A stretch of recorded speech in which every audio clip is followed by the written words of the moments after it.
In the kingdom of Verith, dragons were worshipped like gods. Their shadows passed over cities like storms. Their flames powered royal furnaces. Their roars decided wars before armies ever touched the battlefield. And above them all, ruled one man feared across the entire continent, King Caldraven, the Dragon King. Cold, unforgiving, intouchable. People whispered that Kael had never smiled since childhood, that he executed traitors without blinking, that even dragons bowed their heads when he entered the throne room. But none of those rumors frightened Lyra as much as the way he sometimes looked at her, as though he recognized her, and hated himself for it. Lyra lowered her eyes quickly while scrubbing ash from the palace staircase before dawn.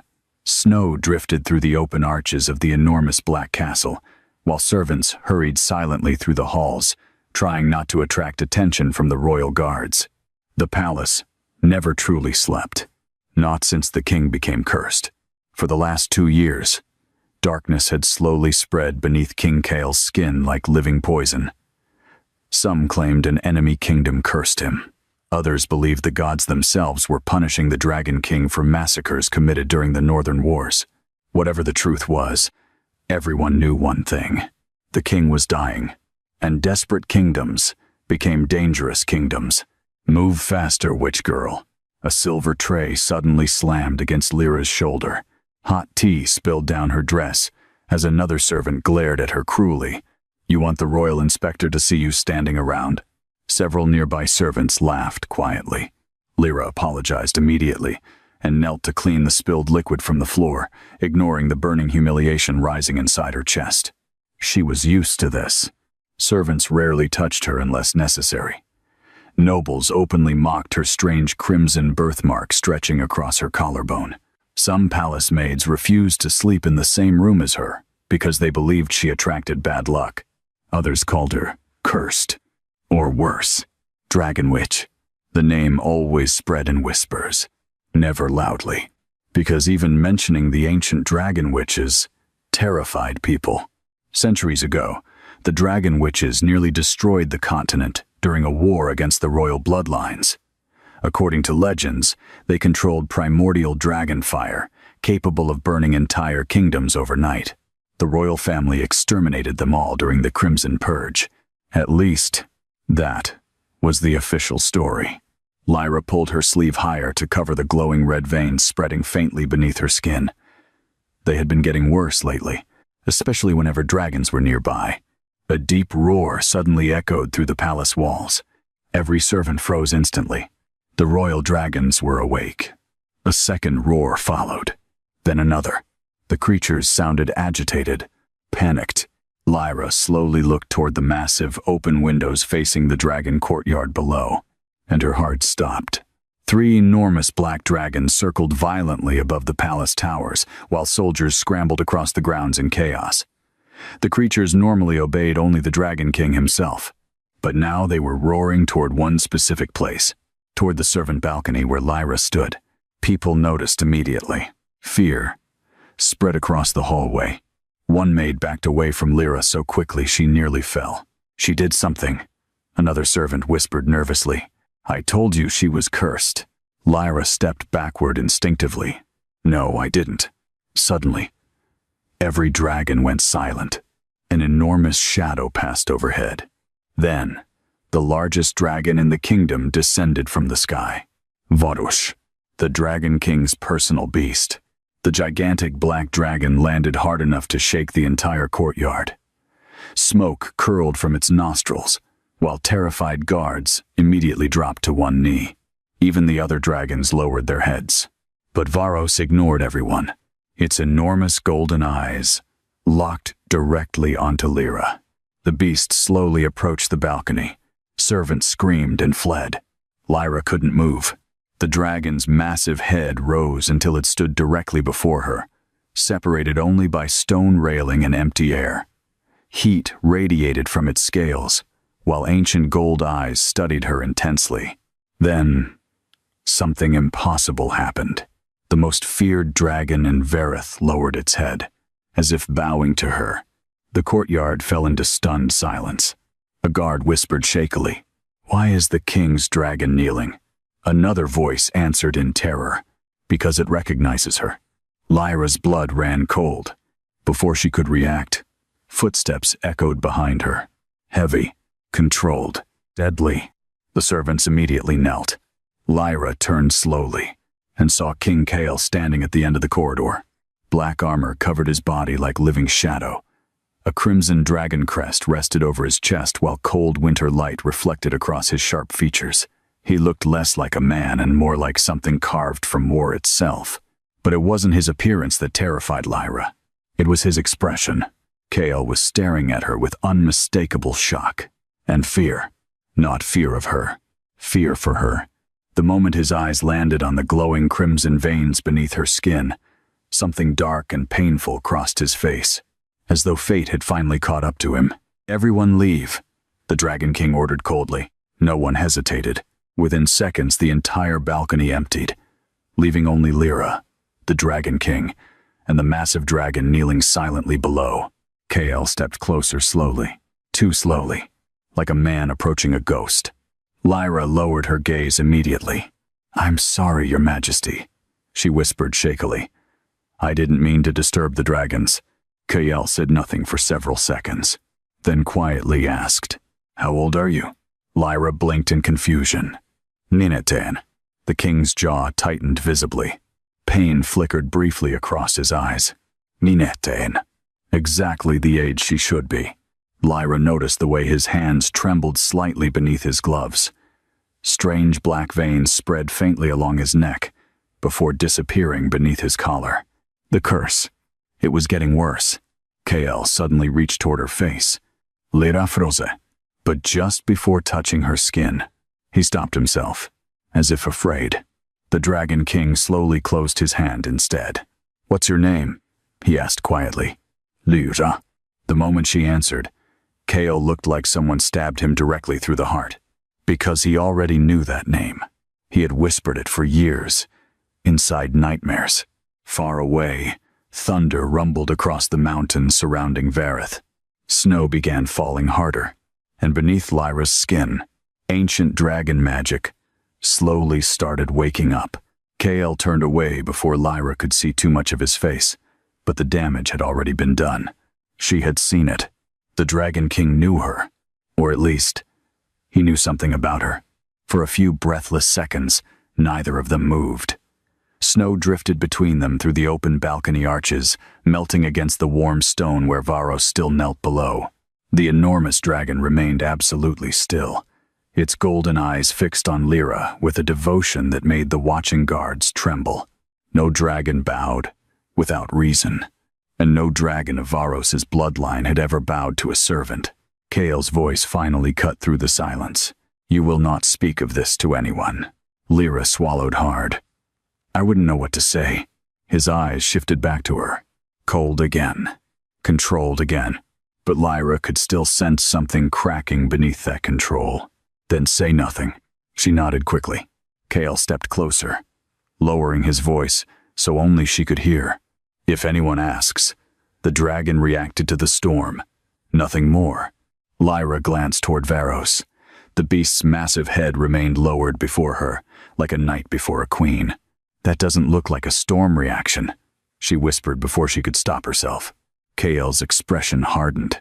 For one terrifying moment, Lyra thought he would punish her for speaking so boldly. But instead, his face darkened with something almost like grief. "No," he said quietly. "It doesn't." Then, he turned to the guards. "Take her back to the servants' quarters. No one touches her. No one questions her. If I hear one rumor spread beyond this courtyard, I will remove the tongue responsible." The guards bowed instantly. Lyra's heart pounded. Protection from the Dragon King should have felt comforting. Instead, it felt like a warning. As two guards escorted her through the palace halls, whispers followed from every corner. Servants peeked from behind pillars. Noblewomen stopped mid-conversation. Soldiers watched her, as if she had become something dangerous between one breath and the next. By the time Lyra reached the lower servants' quarters, everyone had already heard. The king's dragon had bowed to the cursed girl.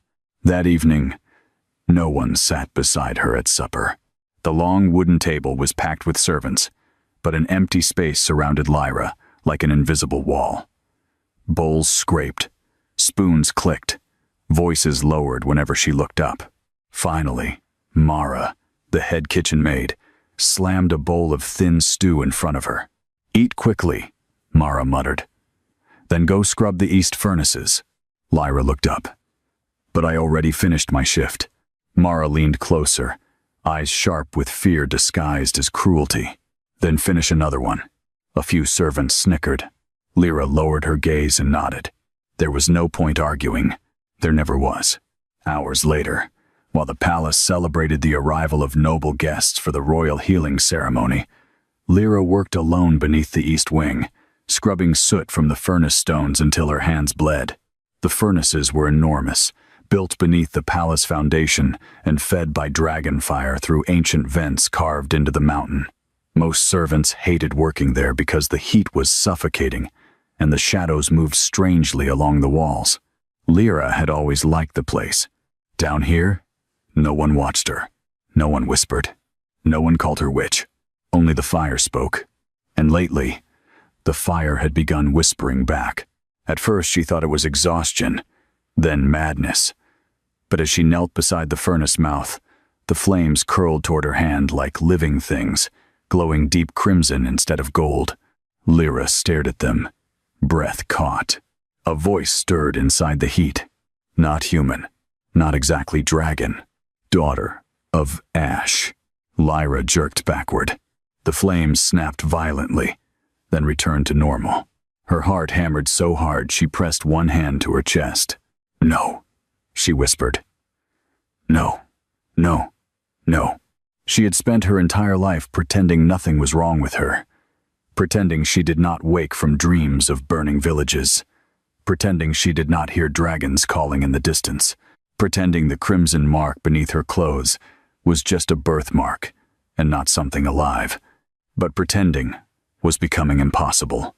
A sudden noise echoed behind her. Lyra spun around.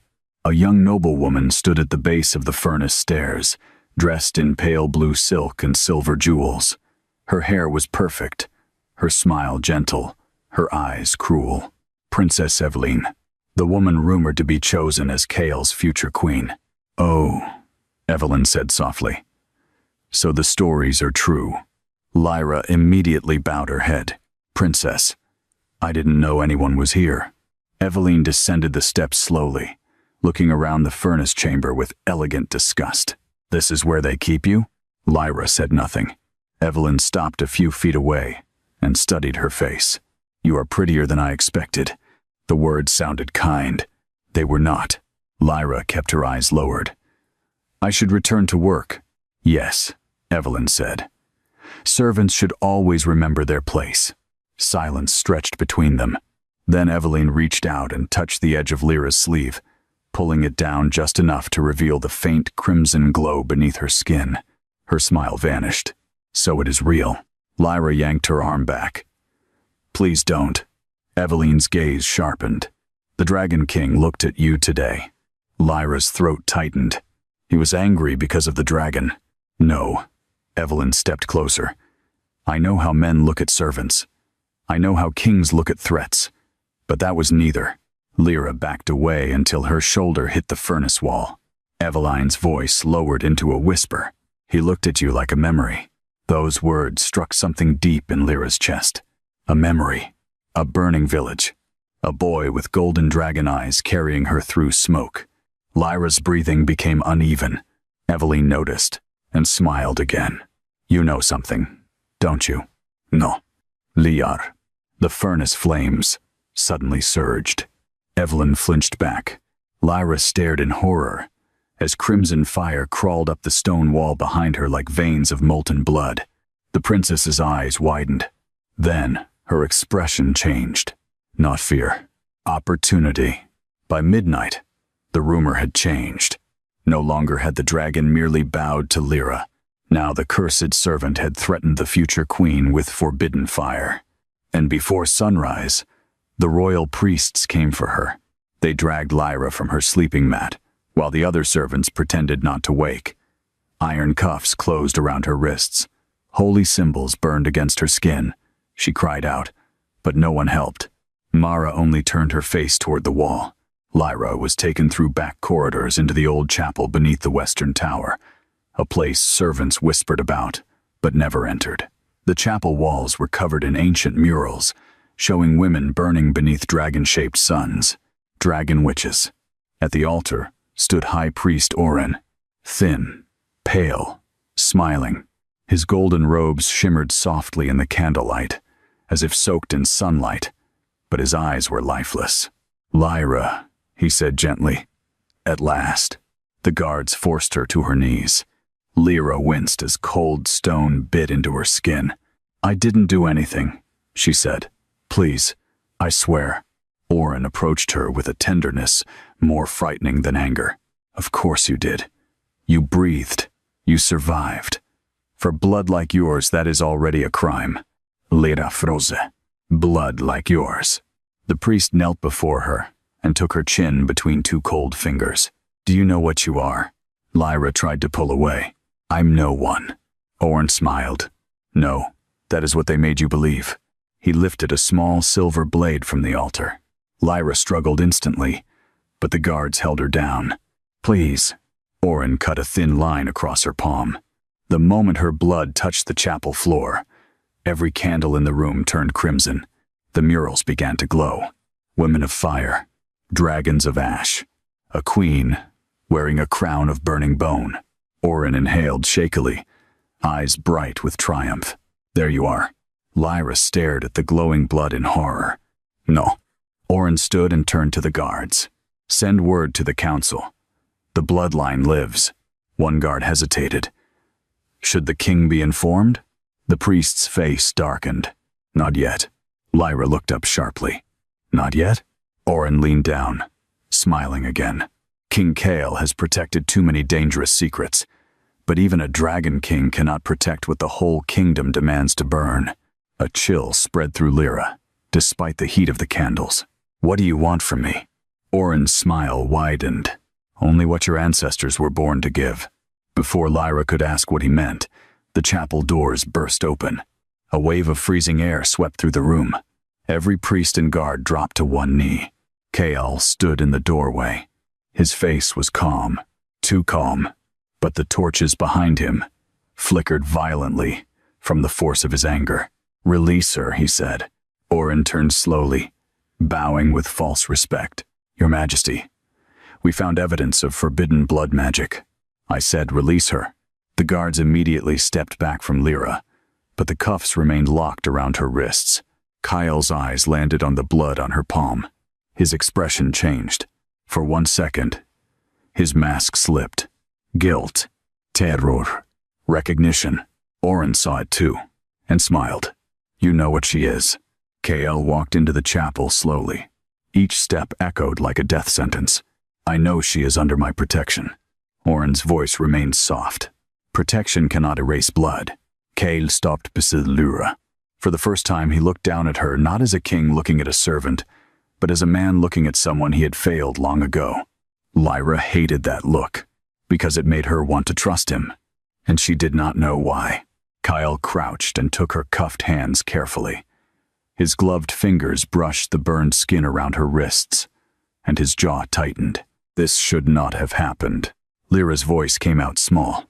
"Then why does everyone act like you knew it would?" Kyle went still. The chapel became silent enough to hear the candles crackle. Lyra looked directly into his eyes. "Who am I to you?" Kyle did not answer, and that silence hurt more than any insult. Orin laughed softly from behind them. "How touching. The cursed king and the last witch pretending fate can be delayed." Kale rose slowly. The air changed. Even Orin's smile weakened. "Careful," Kale said. The priest bowed his head, but not before Lyra saw hatred flash in his eyes. "Of course, Your Majesty." Kyle removed the cuffs from Lyra's wrists himself. The holy metal burned his gloves black as he broke the lock with one hand. Then he helped her stand. His touch was gentle, too gentle for a monster king. "Come with me," he said quietly. Lyra should have refused. She should have pulled away. But behind her, the mural still glowed with her blood. In front of her, the Dragon King held out his hand, like a man offering shelter in the middle of a storm. So Lyra took it, and the moment their fingers touched, crimson fire erupted through the chapel floor. The mural screamed. The entire palace shook, and somewhere deep beneath Verith, an ancient sealed gate opened its first crack. The palace bells began ringing immediately. Deep, violent, endless. Emergency bells. Servants flooded the corridors in panic, while guards rushed toward the underground chapel with weapons drawn. The entire western wing trembled from the force of the explosion beneath the floor. Inside the ruined chapel, crimson fire crawled across the stone walls like living veins before suddenly vanishing into darkness. Silence followed. Heavy, terrible silence. Lyra stumbled backward in shock, staring at the burned floor beneath her feet. The moment she touched Kael's hand, something ancient had awakened beneath the castle. She felt it. A pulse, like the kingdom itself had opened one eye. Kael grabbed her shoulders immediately. "Did you hear anything?" he demanded. Lyra blinked rapidly. "What?" Voices, whispers, anything. His intensity frightened her. I don't know." A violent cough suddenly interrupted him. Kael turned sharply away as black blood splattered across the chapel floor. Lyra froze. The curse spreading beneath his skin surged visibly now, dark veins crawling up his neck like poison. Kael gripped the altar hard enough to crack the stone beneath his hand while pain twisted across his face. The high priest watched silently, almost satisfied. Lyra stepped forward instinctively. "You're hurt." Kael immediately backed away from her. "Don't touch me." The sharpness in his voice cut through the room. Lyra stopped moving. For one brief second, hurt flashed across her face before she hid it. Kael noticed, and hated himself instantly. "It's not because of you," he said quietly. "Then why do you look afraid every time I get close to you?" He couldn't answer, because the truth was worse than fear. The last time Lyra touched him, the mate bond beneath his soul nearly awakened completely. And if that happened, the prophecy would begin. Kael closed his eyes briefly. "Not yet. Please, not yet." Suddenly, the chapel doors burst open as Captain Ronan stormed inside with armed royal guards behind him, tall, broad-shouldered, and carrying twin dragonsteel swords across his back. Ronan looked ready for war. The moment he saw Lyra standing beside the king, his expression darkened. "Your Majesty," Ronan said sharply, "the council is demanding immediate containment." Containment. Not arrest. Not questioning. Containment. Lyra slowly realized they weren't treating her like a criminal anymore. They were treating her like a disaster waiting to happen. Kael wiped the blood from his mouth before turning cold again. "The girl remains under my protection." "With respect," Ronan replied carefully. "The palace dragons are becoming unstable. 3 handlers were injured tonight. The beasts keep trying to break their chains." Lyra's stomach tightened, because deep inside herself, she could feel the dragons too. Restless, agitated, calling to her. Kael noticed her expression immediately. His face hardened. "Everyone out." Orin folded his hands calmly. "Your Majesty, out." The torches exploded. Dragonfire surged briefly through the chapel ceiling as Kael's power burst violently into the room.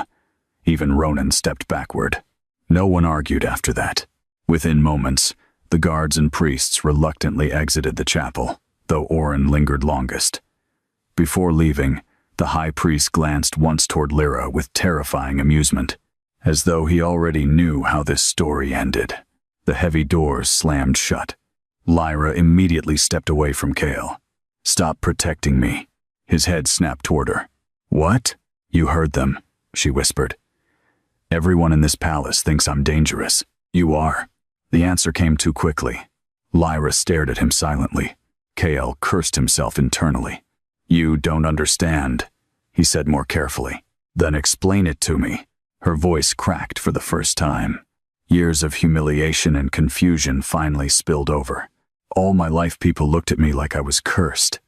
Animals react strangely around me. Fire moves when I'm angry. Dragons bow to me for no reason. And now priests are calling me a witch, while you stare at me like I'm already dead. Tears burned in her eyes. Tell me what's wrong with me. KL looked shattered by the question. Because nothing was wrong with her. That was the tragedy. She was exactly what she was born to be. And he had spent 15 years praying she never became it. KL walked slowly toward the chapel, mural glowing faintly behind the altar. Ancient images covered the stone women surrounded by dragon fire, while kings knelt before them. Dragon witches. Lyra followed him cautiously. KL touched one mural gently. You know the story they teach children, he said quietly. That the dragon witches were monsters who tried to destroy the kingdoms. Lyra nodded slowly. KL's eyes darkened. It's a lie.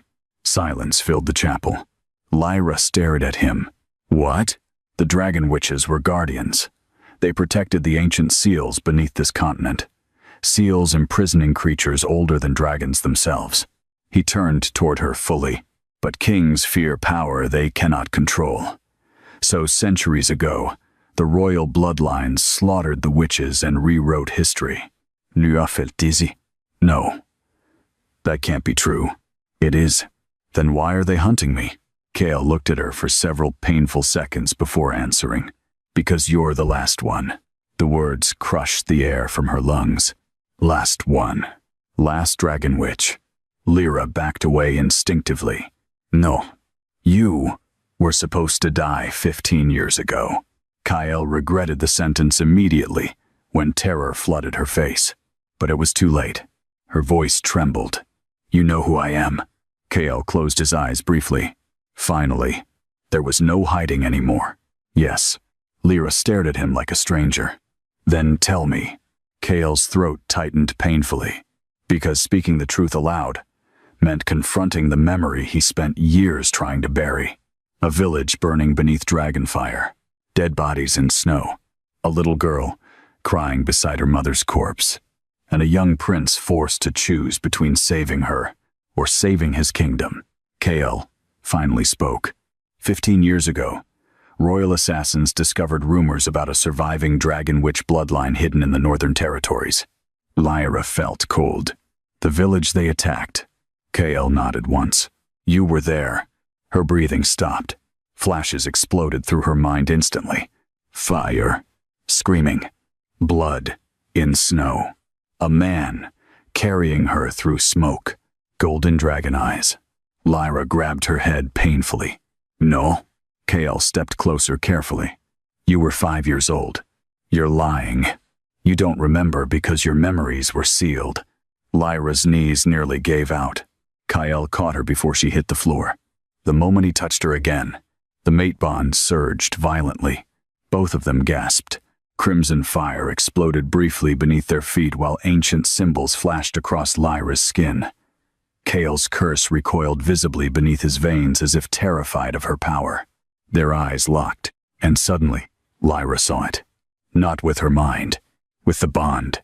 A younger Kyle kneeling before a terrified little girl inside burning ruins. I'll come back for you, he whispered to the child, the little girl crying in his arms. Promise. KL hesitating. Then, lying. I promise. The vision vanished instantly. Lyra shoved herself away from him in horror. You left me. KL looked like someone had stabbed straight through his chest. Lyra. You left me there. Her magic exploded emotionally around the chapel. The murals burst into crimson light, while dragon roars echoed beneath the mountain.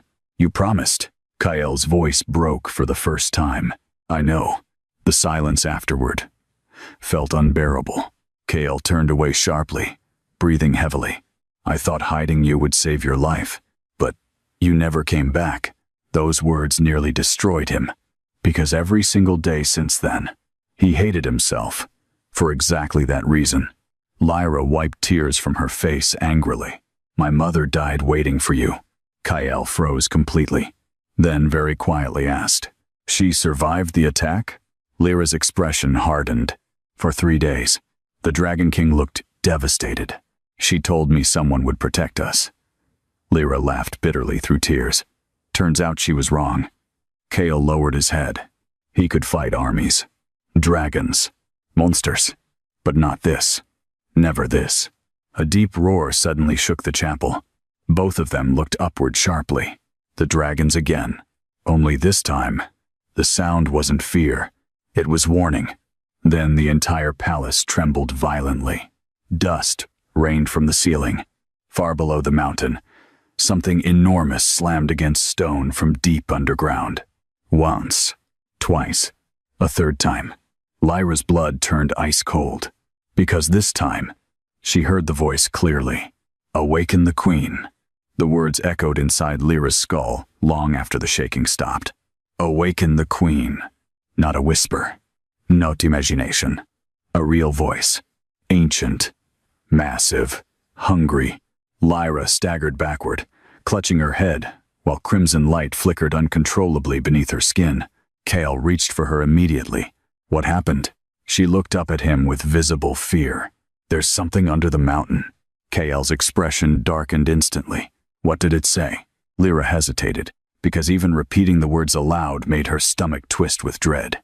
It said, her voice trembled softly, "Awaken the Queen." The Dragon King went completely still, not surprised, terrified.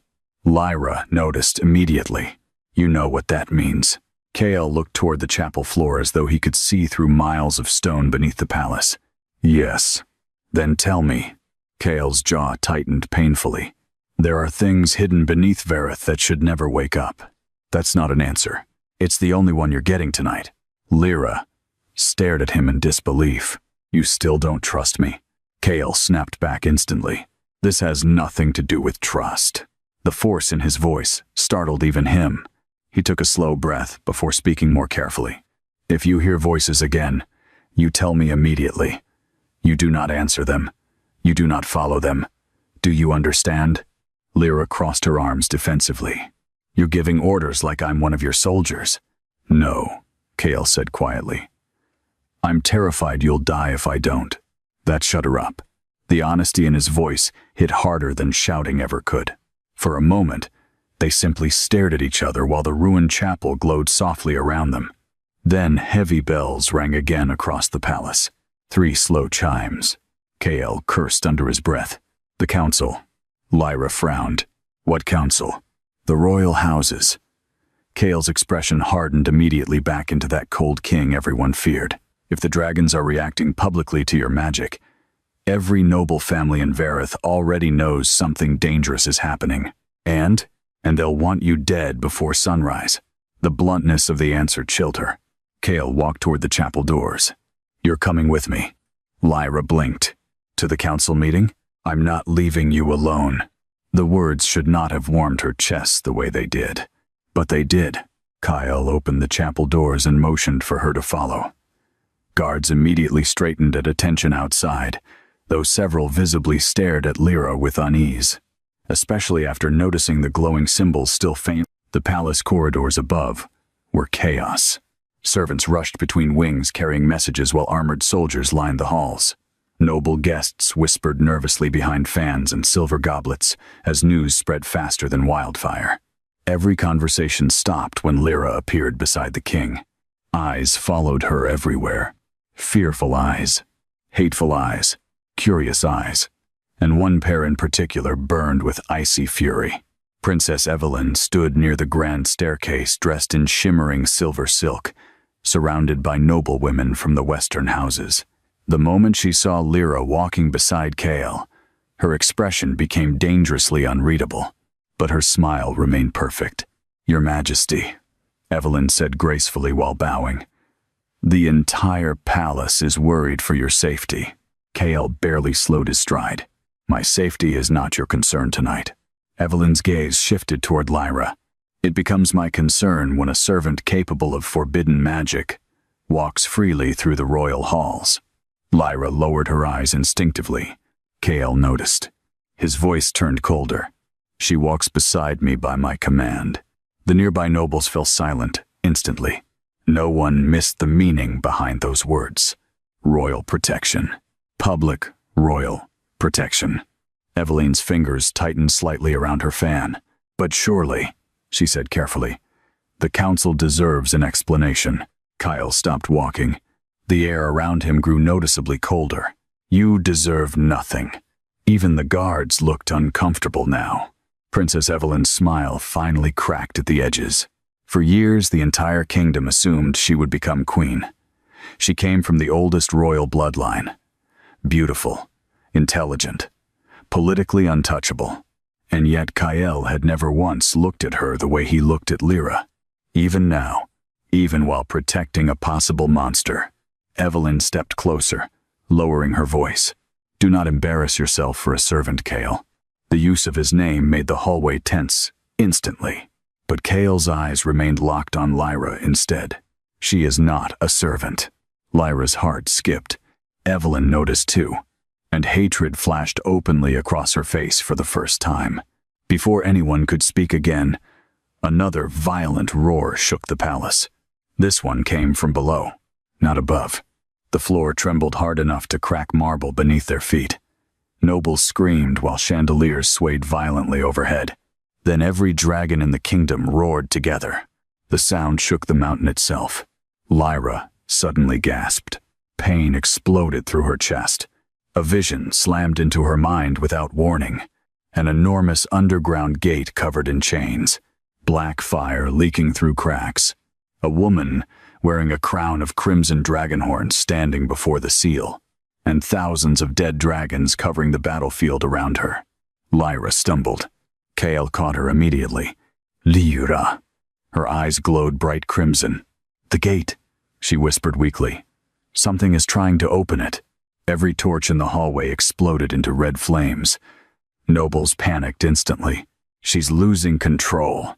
Witch, get away from her. Guards raised weapons reflexively. Kale turned with lethal fury. Anyone who draws a blade dies. Silence crashed down immediately. Even terrified soldiers obeyed. Lyra gripped Kale's arm hard as another vision tore through her mind. This time she saw the same underground gate, but standing before it was not a queen. It was Kale, old, covered in blood, and kneeling before a monstrous creature made entirely of darkness and dragon bones. The vision vanished violently. Lyra sucked in a sharp breath. Kale looked at her intensely. What did you see? She stared at him in horror. You. Kale's face lost color. Before he could answer, Captain Ronan rushed down the corridor toward them. Your Majesty, he said urgently. The lower prison seals just broke. Kyle froze. Ronan continued grimly. Something beneath the palace is waking up. The entire palace descended into panic. Guards flooded the lower corridors carrying dragonsteel spears, while nobles locked themselves inside royal chambers above ground. Somewhere outside, thunder rolled endlessly across the mountains surrounding Verith, shaking the stained glass windows with every violent strike. But beneath all the chaos, Lyra could hear it, breathing. Something enormous deep under the mountain was breathing slowly through the stone itself. Kale clearly felt it too. His expression had gone deathly calm, the kind of calm soldiers wore right before battle. Seal the eastern tunnels, he ordered Ronan immediately. No one enters the lower prison levels without my command. Ronan hesitated. Your Majesty, if the old prison truly opened. Kyle's voice sharpened dangerously. Then we contain it before the kingdom realizes what lives beneath them. The captain nodded once and hurried away. Lyra watched Kyle carefully. You knew this could happen. Kyle looked toward the trembling floor beneath them. I knew it would happen eventually. Her stomach tightened. You keep saying things like that, because I've spent 15 years trying to stop this night from coming. Another tremor shook the hallway. Somewhere below, metal screamed. Not like chains breaking, like gigantic chains being dragged slowly across stone. Lyra's blood turned ice cold. The nobles nearby began praying under their breath. One woman whispered shakily, "The gods protect us." But Lyra suddenly understood something terrifying. The gods were not listening tonight. Kale grabbed her wrist gently. Come with me. She frowned. Where? The only place left that still holds the truth. Without waiting for an answer, he led her quickly through the palace corridors. while frightened servants pressed themselves against walls to avoid them. The deeper they moved into the castle, the colder the air became. Soon the polished royal halls disappeared entirely. Stone replaced marble. Torches replaced chandeliers. The lower tunnels beneath Verith looked ancient compared to the palace above, as though the kingdom had been built on top of something far older. Dragon symbols covered the walls. Some had been violently scratched away. Others were stained black with dried blood. Lyra touched one carefully while walking. The symbol glowed faintly beneath her fingertips. Kale noticed. "The magic remembers your bloodline." Lyra pulled her hand back uneasily. "How much do you actually know about me?" Kale stayed silent for several seconds. Then, finally admitted, "Not enough." That surprised her. "You said you knew me as a child. I knew your mother. Lyra Froze." Kale kept walking, but his voice grew quieter. Her name was Seraphine. Hearing her mother's name spoken aloud after so many years physically hurt. Lyra swallowed hard. "You knew her well?" Kale's expression darkened with memory. "She saved my life once." That answer shocked her more than anything else tonight. "My mother knew the Dragon King. She knew the prince I used to be." The tunnel opened into a massive underground chamber lined with ancient dragon statues. At the center stood enormous iron doors engraved with the royal crest of Verith. Kale stopped before them. This place existed long before the kingdom. He pressed his hand against the seal. The doors slowly groaned open. Dust exploded outward. Lyra stepped inside cautiously and forgot how to breathe. The chamber beyond was enormous. An ancient hidden library, buried beneath the mountain. Thousands of old scrolls and dragon-carved stone tablets filled towering shelves stretching into darkness. Huge murals covered the curved ceiling above them, depicting dragons flying beside women crowned in crimson fire. Dragon witches, not as monsters, as queens. Lyra stared upward in disbelief. "All these years," she whispered. "The kingdom lied about everything." Kyle closed the doors behind them. The victors always rewrite history. He walked toward a massive stone table near the center of the chamber. Ancient maps covered its surface, along with old journals and broken dragon relics. Lyra slowly approached one mural, showing a woman with crimson wings standing beside a black dragon king. The resemblance made her stomach twist. "She looks like me. She was your ancestor." Lyra turned sharply. Kale looked exhausted now. Not physically, emotionally. Like a man carrying too much guilt for too many years. "The first Crimson Queen," he explained quietly. "The most powerful dragon witch in history." Lyra studied the mural again. The woman's eyes glowed exactly like hers. And what happened to her? Kale's jaw tightened. She fell in love with the Dragon King. The air between them changed instantly. Lyra looked at him slowly, and Kale's voice lowered. Their bond awakened something sleeping beneath the continent. Lyra's heartbeat became uneven. "The prison." Kale nodded once. "The creature beneath Verith is older than dragons, older than kingdoms. The ancient texts call it the Abyss King." The name alone felt wrong, like hearing something forbidden. Lyra folded her arms tightly. "And the dragon witches sealed it away?" "Yes." "Then why kill them?" Kale laughed bitterly. "Because kings are fools." Silence settled heavily between them. Kale walked toward one old journal and opened it carefully. Inside were drawings of dragon marks, blood rituals, and ancient prophecies written in faded crimson ink. One page contained a sentence, circled repeatedly. Kale stared at it with visible dread. Lyra stepped closer. "What does it say?" He hesitated. Then finally, read aloud. "When the last Crimson Queen bonds with the Dragon King, the Abyss Gate shall open once more." The room suddenly felt freezing cold. Lyra looked at him slowly. "That's why you left me." Kale closed the journal hard. "Yes." The honesty hurt more than lies. "You thought abandoning me would stop the prophecy." "I hoped it would." Lyra laughed softly.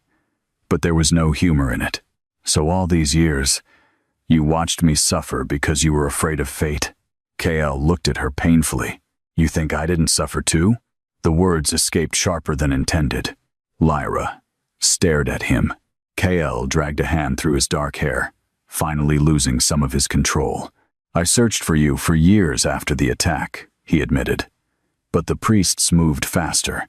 They erased records, changed names, hid survivors. His voice roughened. "When I finally found you inside the palace, it was already too late."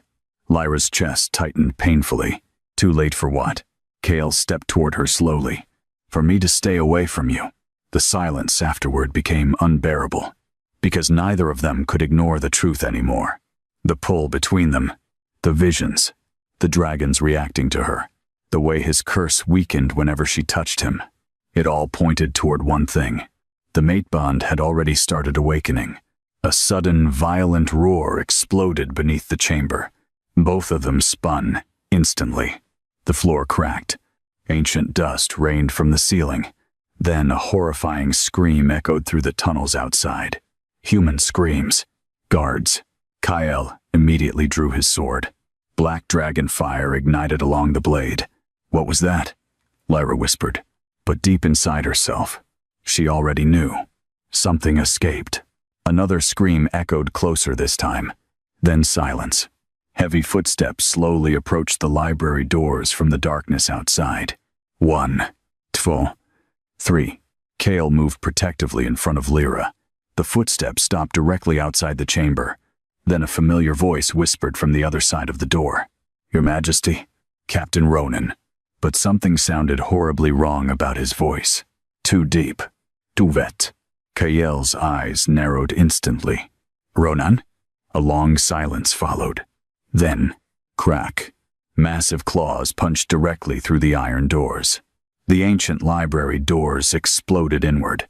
Iron shattered across the chamber as something enormous forced its way through the entrance. Dust and dragon fire burst violently into the air, while Lyra stumbled backward in shock. At first, she thought it was Ronan. Then the creature stepped fully into the torchlight, and she realized the captain was gone. Or worse, half his body still looked human beneath torn armor soaked in blood. But black corruption twisted through his flesh like living roots. One arm had transformed into a monstrous claw covered in dark scales, while jagged dragon bones pushed visibly through his skin. His eyes were completely black. Kale's expression hardened instantly. "Get behind me." Lyra obeyed without arguing. The creature wearing Ronan's body tilted its head unnaturally toward them.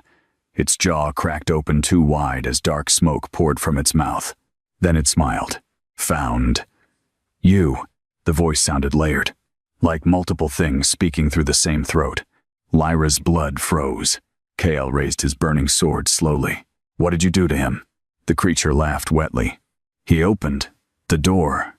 A violent tremor shook the chamber again. Somewhere deep beneath the mountain, chains continued breaking one by one. Kale whispered a curse under his breath. "The corruption spread faster than I thought." Lyra frowned fearfully. "What corruption?" Kale never looked away from the creature. "The Abyss King cannot escape fully yet, but its influence can." The monster suddenly lunged. Fast. Far too fast. Kyle met it instantly, with dragon fire exploding from his blade. The impact shattered nearby shelves, while ancient scrolls burst into flames around them. The creature screamed, not in pain, in delight. Black claws ripped toward Kyle's throat, but the Dragon King twisted sideways and drove his sword directly through the monster's chest. Any normal creature would have died instantly. This one only smiled wider. Then, the black corruption spread from the wound directly onto Kyle's blade. Kyle's eyes widened. No. Darkness surged violently up his arm. The curse beneath his skin immediately reacted. Black veins exploding across his throat and jaw, like poison igniting under flesh. Kyle staggered backward as agony ripped through his body. The creature laughed hysterically. "The king already belongs to us." Lyra saw Kyle drop to one knee, and something inside her snapped. Crimson fire exploded through the library. Every torch burst bright red while dragon symbols ignited across the walls. The air itself screamed as ancient magic awakened violently around her. The corrupted creature turned slowly toward Lyra. For the first time, it looked afraid. Lyra raised one trembling hand instinctively. The crimson flames answered immediately. Fire wrapped around her arm like a living dragon before blasting forward with terrifying force. The creature slammed through stone pillars and crashed hard against the far wall as flames consumed its corrupted flesh. It screamed horribly. Black smoke poured from its body. Lyra stared at her own hand in horror. She didn't know how she had done that. She only knew one thing. The fire listened to her. The creature tried to stand again. But suddenly Varos burst through the ceiling above. Stone exploded downward as the massive black dragon crashed into the chamber with a roar powerful enough to shake the mountain itself. The dragon immediately pinned the corrupted captain beneath enormous claws, then tore him apart.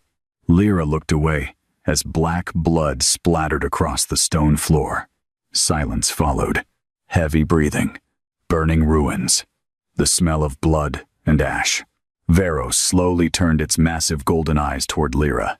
Then, once again, the dragon lowered its head before her. Kale noticed, and his face filled with dread, because this was no longer coincidence. The royal dragons were recognizing her authority instinctively, as if her bloodline stood above the Dragon Kings themselves. Lyra rushed toward Kale. He was still kneeling, breathing unevenly, while black corruption crawled violently beneath his skin. The darkness looked worse than before. Much worse. Kyle, don't touch me. His voice came out strained, painful. Lyra ignored him anyway. The moment her hands touched his face, the curse screamed. Literally screamed. Dark energy exploded from Kale's body, while crimson fire surged from Lyra's palms instinctively. Ancient symbols appeared across both their skin as the mate bond pulsed violently between them.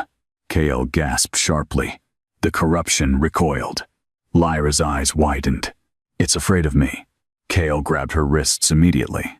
No, he said hoarsely. It's afraid of what you'll become. Their faces were inches apart now. Too close. Lyra could feel his heartbeat. Fast. Unsteady. Human despite everything people believed about him. Kyle stared directly into her glowing crimson eyes. And for one dangerous moment, neither of them moved. The mate bond burned between them like living fire. Lyra suddenly saw flashes again. Kyle standing over her bed when she was a child. Kale secretly watching her work in palace kitchens. Kale executing servants who abused her behind closed doors. Kale reading reports about her every single month for years. Her breath caught. You were watching me.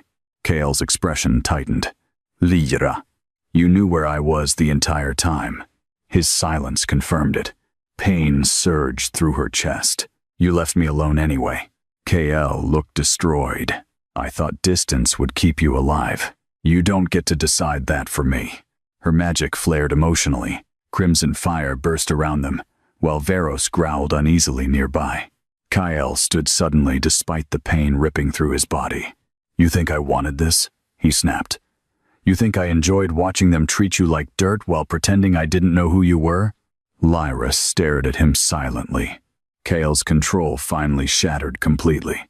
I was 17 years old when your village burned, he roared. I failed your mother. I failed you. And every year afterward, more people died searching for the last dragon witch. The chamber fell silent. Kyle's breathing shook violently.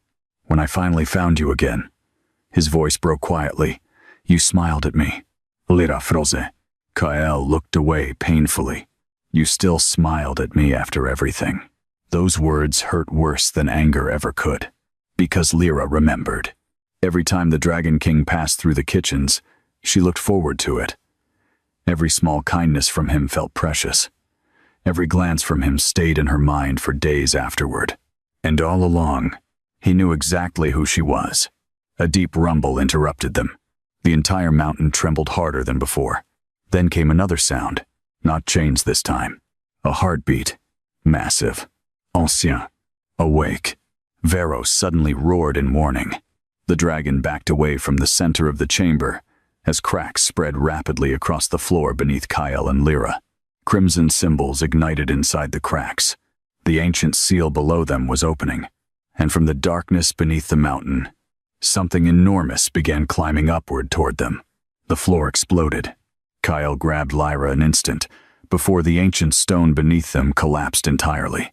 Both of them crashed backward, as a massive shockwave tore through the hidden library, destroying centuries-old shelves and dragon relics in seconds. Varos roared violently overhead. The giant dragon spread its wings protectively around them, while dust and debris rained from the ceiling. Then, the darkness below opened. Not a tunnel, not a cavern. A pit, an endless black abyss, stretching far beneath the mountain itself. Cold air poured upward from the depths, carrying the smell of ash, blood, and something far older than death. Crimson symbols burned along the edges of the broken stone, while gigantic chains slowly rose from the darkness below. Lyra stared downward, and felt something stare back. Her entire body went numb instantly, because deep inside that abyss, something was smiling at her. Kale saw her expression, and immediately pulled her away from the edge. Don't look into it too long. Lyra's voice came out hollow. It knows me. Kale didn't answer, which was answer enough. A low sound echoed upward from the pit. Not quite a roar, not quite laughter. The sound vibrated through bone itself. Then, a voice emerged from the darkness below. Deep, ancien, beautiful, in the most horrifying way imaginable. At last, every torch in the chamber died instantly. Only crimson light remained. Lyra's dragon mark burned painfully beneath her skin, while the voice continued rising through the abyss. The queen returns. The chains around the pit began rattling violently. Kyle immediately stepped in front of Lyra, sword blazing with black dragon fire. You will not touch her. The darkness laughed softly. Little king, you already gave her to me. Suddenly black smoke exploded upward from the abyss. The darkness took shape slowly inside the chamber, forming into a towering humanoid figure made entirely of shadows and dragon bones. Massive broken horns curved from its skull, while crimson eyes glowed like dying stars within endless blackness. The Abyss King, even incomplete, its presence crushed the air itself. Lyra could barely breathe. Ancient instinct screamed inside her bloodline. Run. But she couldn't move. The creature's gaze locked directly onto her with terrifying fascination. You carry her soul. Lyra's voice trembled. Whose soul? The Abyss King smiled. The first Crimson Queen. Kale's face darkened instantly. Stop talking. The creature ignored him completely. Thousands of years, and still, your bloodline returns to me. Lyra's head pounded painfully. Fragments of memories flooded her mind. A woman standing before armies of dragons. A crown made of burning bone. A king kneeling before her, and endless black fire consuming the world. Lyra gasped sharply. Kael grabbed her shoulders. Stay with me. But the Abyss King stepped closer. Chains dragged behind its body across the broken stone, while darkness spread beneath its feet like infection. Do you know why your kind were created? Lyra shook her head weakly. To seal me. The monster's smile widened. And to love me. Kael attacked instantly. Black dragon fire erupted through the chamber as he drove his blade directly through the creature's chest. The Abyss King barely reacted. Instead, it looked amused. Then it grabbed Kael by the throat. The Dragon King slammed violently into a stone pillar hard enough to crack it apart. Kyle. Lyra's scream shook the room. The Abyss King turned toward her slowly. He cannot protect you from destiny. Kael struggled to stand, while blood ran from his mouth. The corruption beneath his skin spread rapidly now, reacting wildly to the creature's presence. The Abyss King noticed, and smiled. Ah. The curse blooms beautifully inside you, Dragon King. Lera Froze. The curse. Kael looked away sharply. The creature answered for him. You still haven't told her? It laughed softly. How cruel. Lyra's stomach twisted. Told me what? Kael's voice came out rough. Lyra, don't listen. The curse, killing your precious king. The Abyss King's crimson eyes gleamed. Came from me. Silence crashed through the chamber. Lyra slowly looked toward Kael. He couldn't meet her eyes. The creature continued mercilessly. Every Dragon King carries my mark. Their bloodline was chained to me long ago. Kael forced himself upright again. Enough. But Lyra already understood. The reason you're dying, she whispered. Kael's jaw tightened painfully. The royal bloodline made a bargain centuries ago, he admitted quietly. Power in exchange for becoming the prison. Lyra stared at him in horror. Every Dragon King, every generation, cursed, dying slowly while carrying part of the Abyss King inside them. And Kael knew his death was coming long before she ever entered his life. The Abyss King smiled darkly. Yet he still loved you. Its eyes shifted toward Kael mockingly. Even knowing what your bond would awaken. Lyra's chest tightened painfully. Kael looked furious now. Not at the creature. At himself. I tried to stop it. No, the Abyss King whispered. You tried to resist her. Those words hit too close to the truth. Because despite every warning, despite the prophecy, despite the danger, Kael never truly stopped loving her. Not since the night he carried a crying little girl out of burning ruins. The chamber suddenly shook again, only this time much harder. Cracks spread rapidly up the walls while dragon screams echoed throughout the mountain above. Veros roared desperately. The abyss gate was opening wider. The creature slowly spread its arms as darkness flooded upward behind it. Soon the chains break completely. Its gaze locked onto Lyra once more. And when they do, you will remember who you truly are. Lyra's head exploded with pain. Another vision slammed into her mind. A throne of crimson fire. Kael kneeling before her wearing chains. The world burning beneath dragon wings. And herself, smiling while kingdoms turned to ash. The vision vanished. Lyra staggered backward, horrified. No. The Abyss King's voice softened almost lovingly. Yes, my queen. Kael moved instantly, pulling Lyra behind him again. You are not taking her. The creature tilted its head. You still think this story belongs to you, little king? Then suddenly, the Abyss King looked upward, toward the palace above. Its smile widened slowly. The false queen arrives. Kael's expression changed instantly. Fear. Real fear. Before Lyra could ask what that meant, a deafening explosion shook the chamber doors, and Princess Eveline walked into the ruins, surrounded by armed royal knights. But the moment Lyra saw her eyes glowing black, she realized the princess was no longer human either. Princess Eveline stepped through the broken chamber doors like a woman born from darkness itself. Her silver gown flowed untouched. Despite the ash swirling violently around the room, black smoke curled softly around her fingers, while the royal knights behind her stood motionless with empty eyes and corrupted veins crawling beneath their armor. They were no longer soldiers. They were puppets. Lyra immediately felt the wrongness pouring from them. Cold, dead, hungry. Kael's face darkened with pure fury. You. Evelyn smiled beautifully. Did you miss me, Kael? The Abyss King laughed quietly behind them. Such a loyal servant. Lyra looked between them in confusion. Servant? Evelyn's gaze shifted toward her slowly, and hatred exploded openly across her face. You should have died years ago. The words hit like knives. Kael moved protectively in front of Lyra at once. You orchestrated the attacks in the northern territories. Eveline tilted her head innocently. I merely cleaned up unfinished mistakes. Lyra's breathing stopped. She's talking about my village. Kael's jaw clenched hard enough to crack. The western royal houses have been feeding sacrifices to the Abyss Gate for generations, he growled.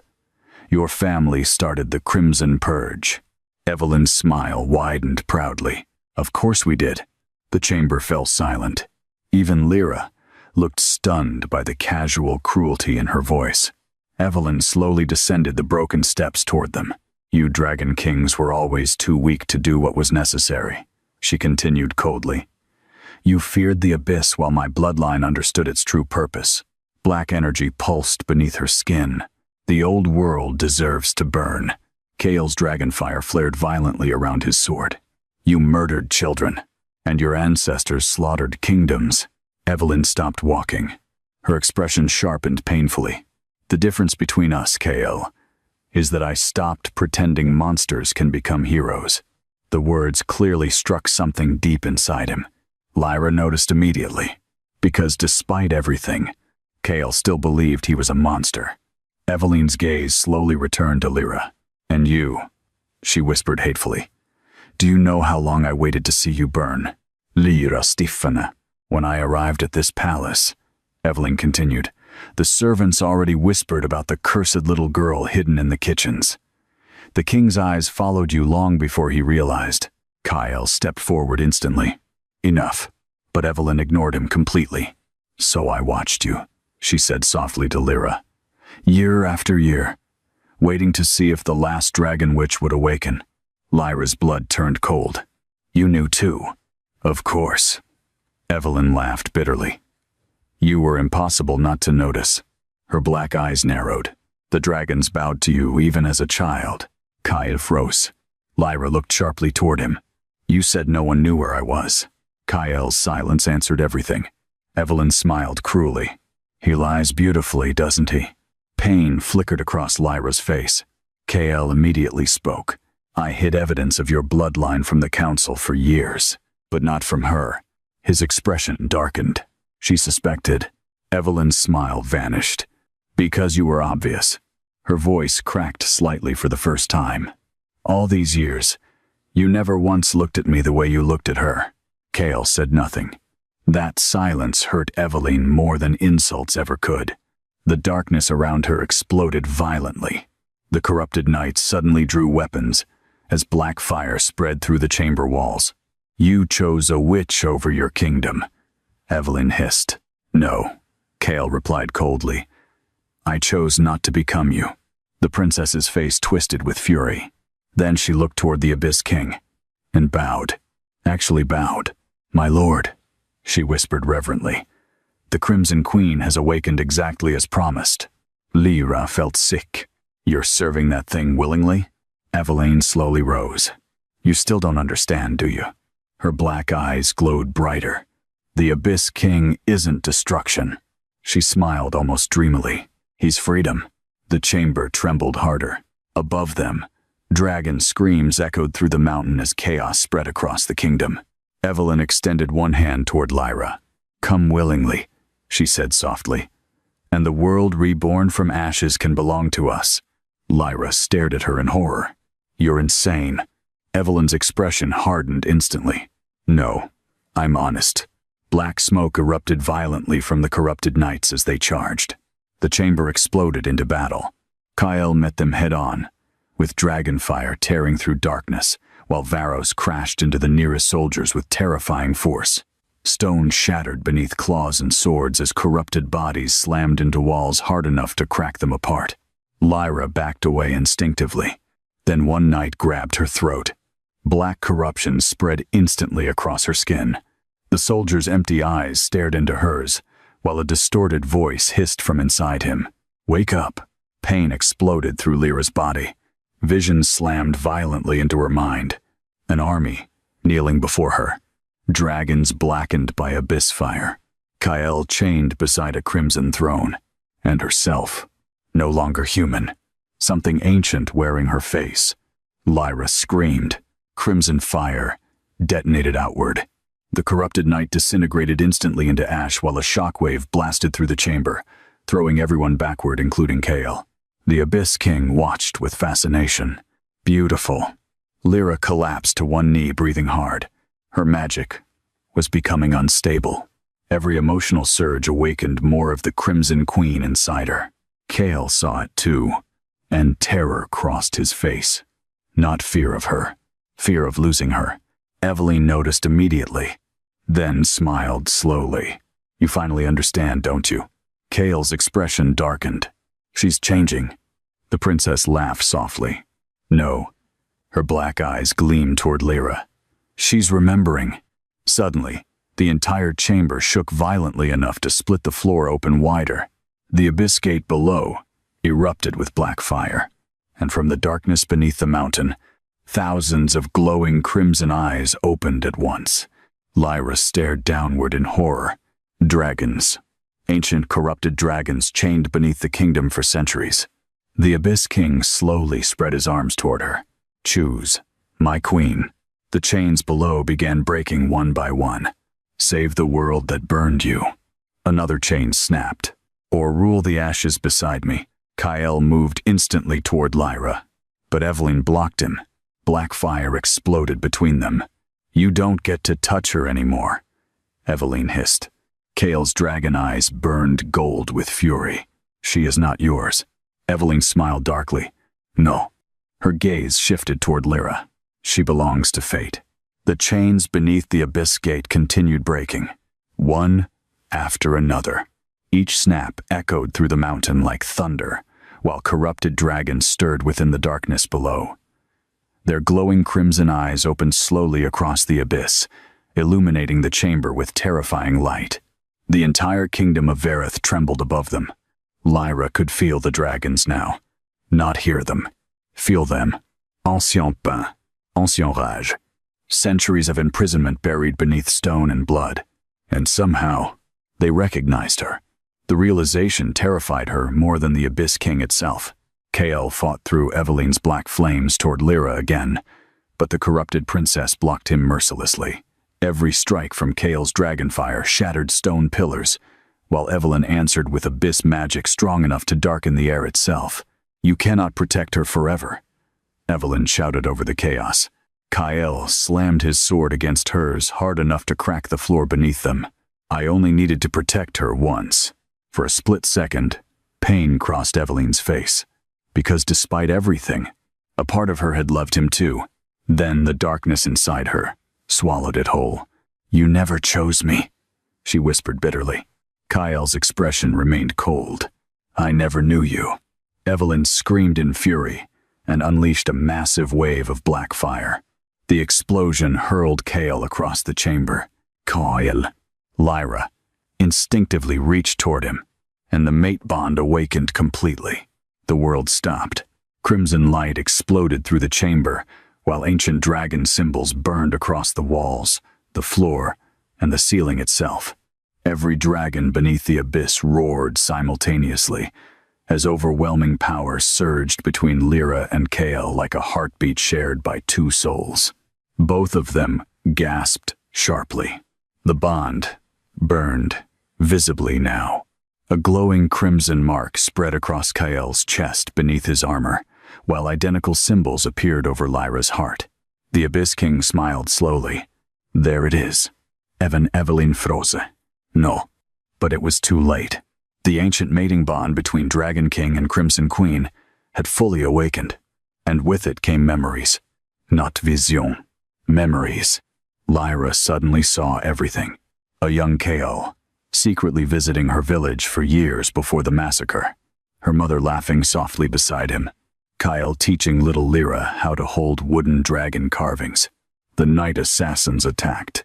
Kael arriving too late. Her mother bleeding in the snow while forcing him to flee with Lyra. Protect her, Seraphine whispered desperately, even if she hates you for it. Tears filled Lyra's eyes instantly. Then another memory struck. Kael standing outside the servants' quarters night after night for years just to make sure she was alive. Kael secretly paying healers when she became sick as a child. Kael executing a nobleman who assaulted one of the kitchen maids because Lyra cried afterward. Kael keeping every drawing she ever made for the palace dragons. Every lonely year. Every silent sacrifice. Every moment he watched her from a distance while pretending not to care. Lyra staggered from the emotional weight of it. Kael looked equally shattered, because through the bond, he saw her too.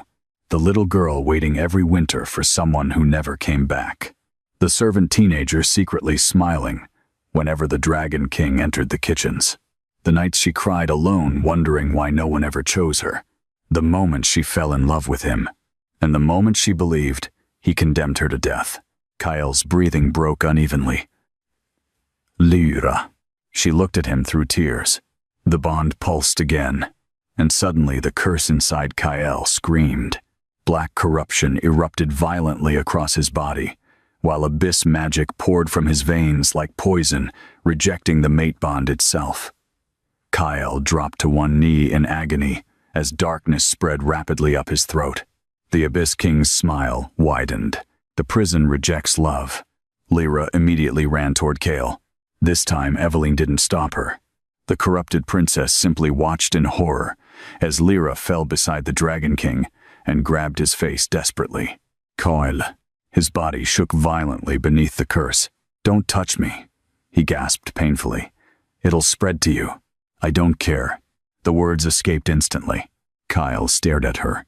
Real fear entered his eyes. Because she meant it. Lyra pressed her forehead against his. The mate bond erupted with blinding crimson light. Ancient dragon magic flooded through both of them, while the curse fought violently against her power. The chamber shook harder, as black energy and crimson fire collided around their bodies, like two gods at war. Then suddenly, Lyra saw the truth hidden inside the curse. The Dragon Kings were never jailers. They were sacrifices. Each generation carried part of the Abyss King inside their bloodline to keep the ancient prison sealed. Every king died slowly from corruption, while the royal court lied to the world and called it divine power. Kale had known since childhood that the curse would eventually kill him, and still, he loved her anyway. Lyra's heart shattered completely. "You idiot," she whispered through tears. Kyle laughed weakly despite the pain. "That's fair." The moment between them felt fragile. Beautiful. Human. And the Abyss King hated it. The monster's voice thundered across the chamber. Enough. Darkness exploded upward from the abyss. The chains beneath the gate shattered completely. Thousands of corrupted dragons began climbing toward the surface. The end had begun. Varos roared desperately while palace alarms echoed faintly from far above. The kingdom had no idea monsters were already rising beneath their feet. Eveline slowly stepped toward the Abyss King. Even she looked shaken now. "My lord," she whispered. The gate opened too early. The creature's crimson eyes never left Lyra. No. Its smile widened. The queen simply made her choice. Lyra looked up sharply. What choice? The Abyss King spread its arms toward the darkness below. Love, or the world? Silence fell. Then the creature pointed directly at Kale, because the Dragon King cannot survive both. Lyra felt cold instantly. Kyle already knew. She saw it on his face.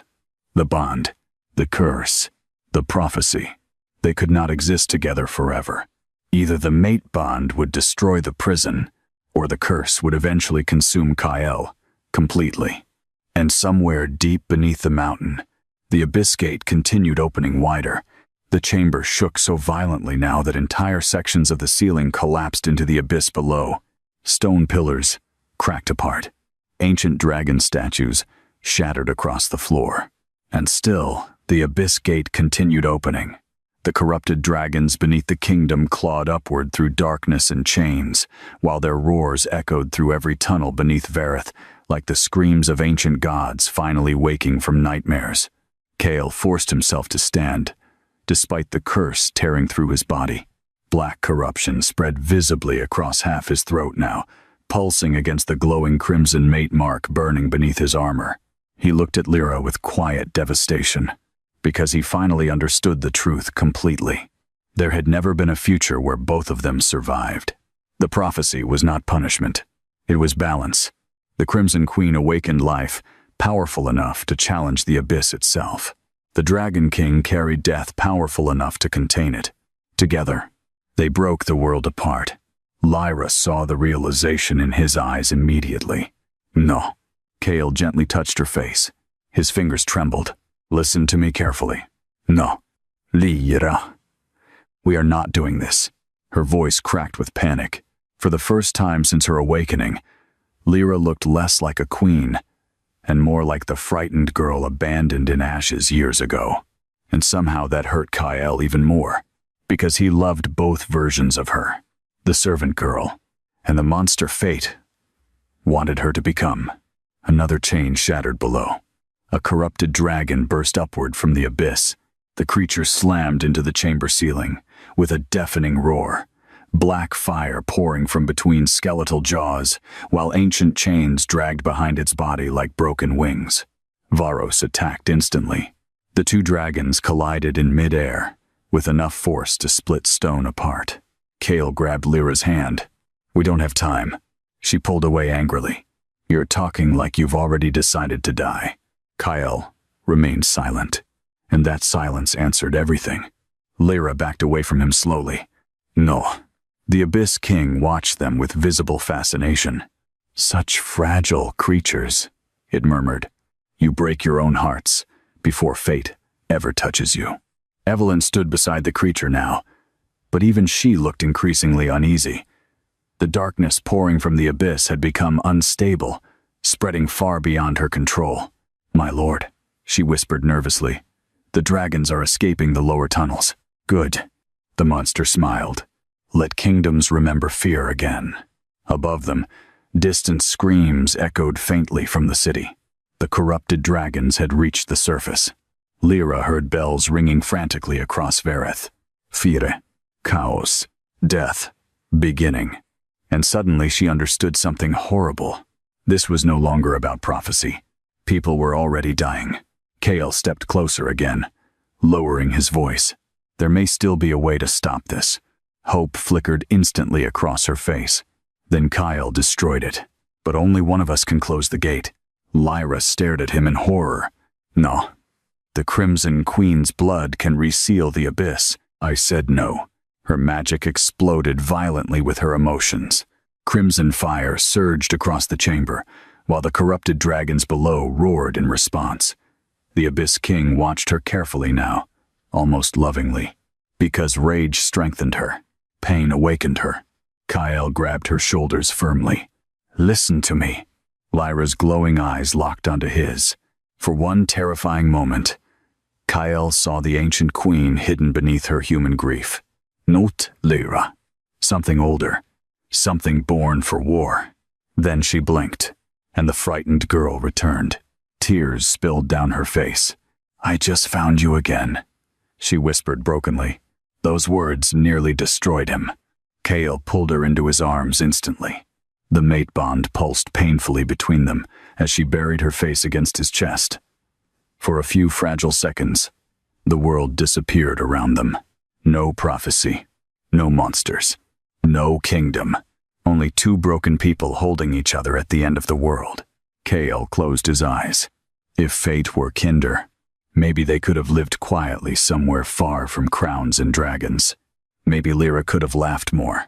Maybe he could have learned how to smile again. Maybe. But fate had never been kind to either of them. Another roar shook the chamber. Varos crashed violently across the floor after being struck by corrupted dragon fire. The great black dragon struggled to rise, while more abyss creatures climbed from the gate behind it. Too many. Far too many. Kyle opened his eyes slowly. Decision settled across his face, and Lyra felt it through the bond instantly.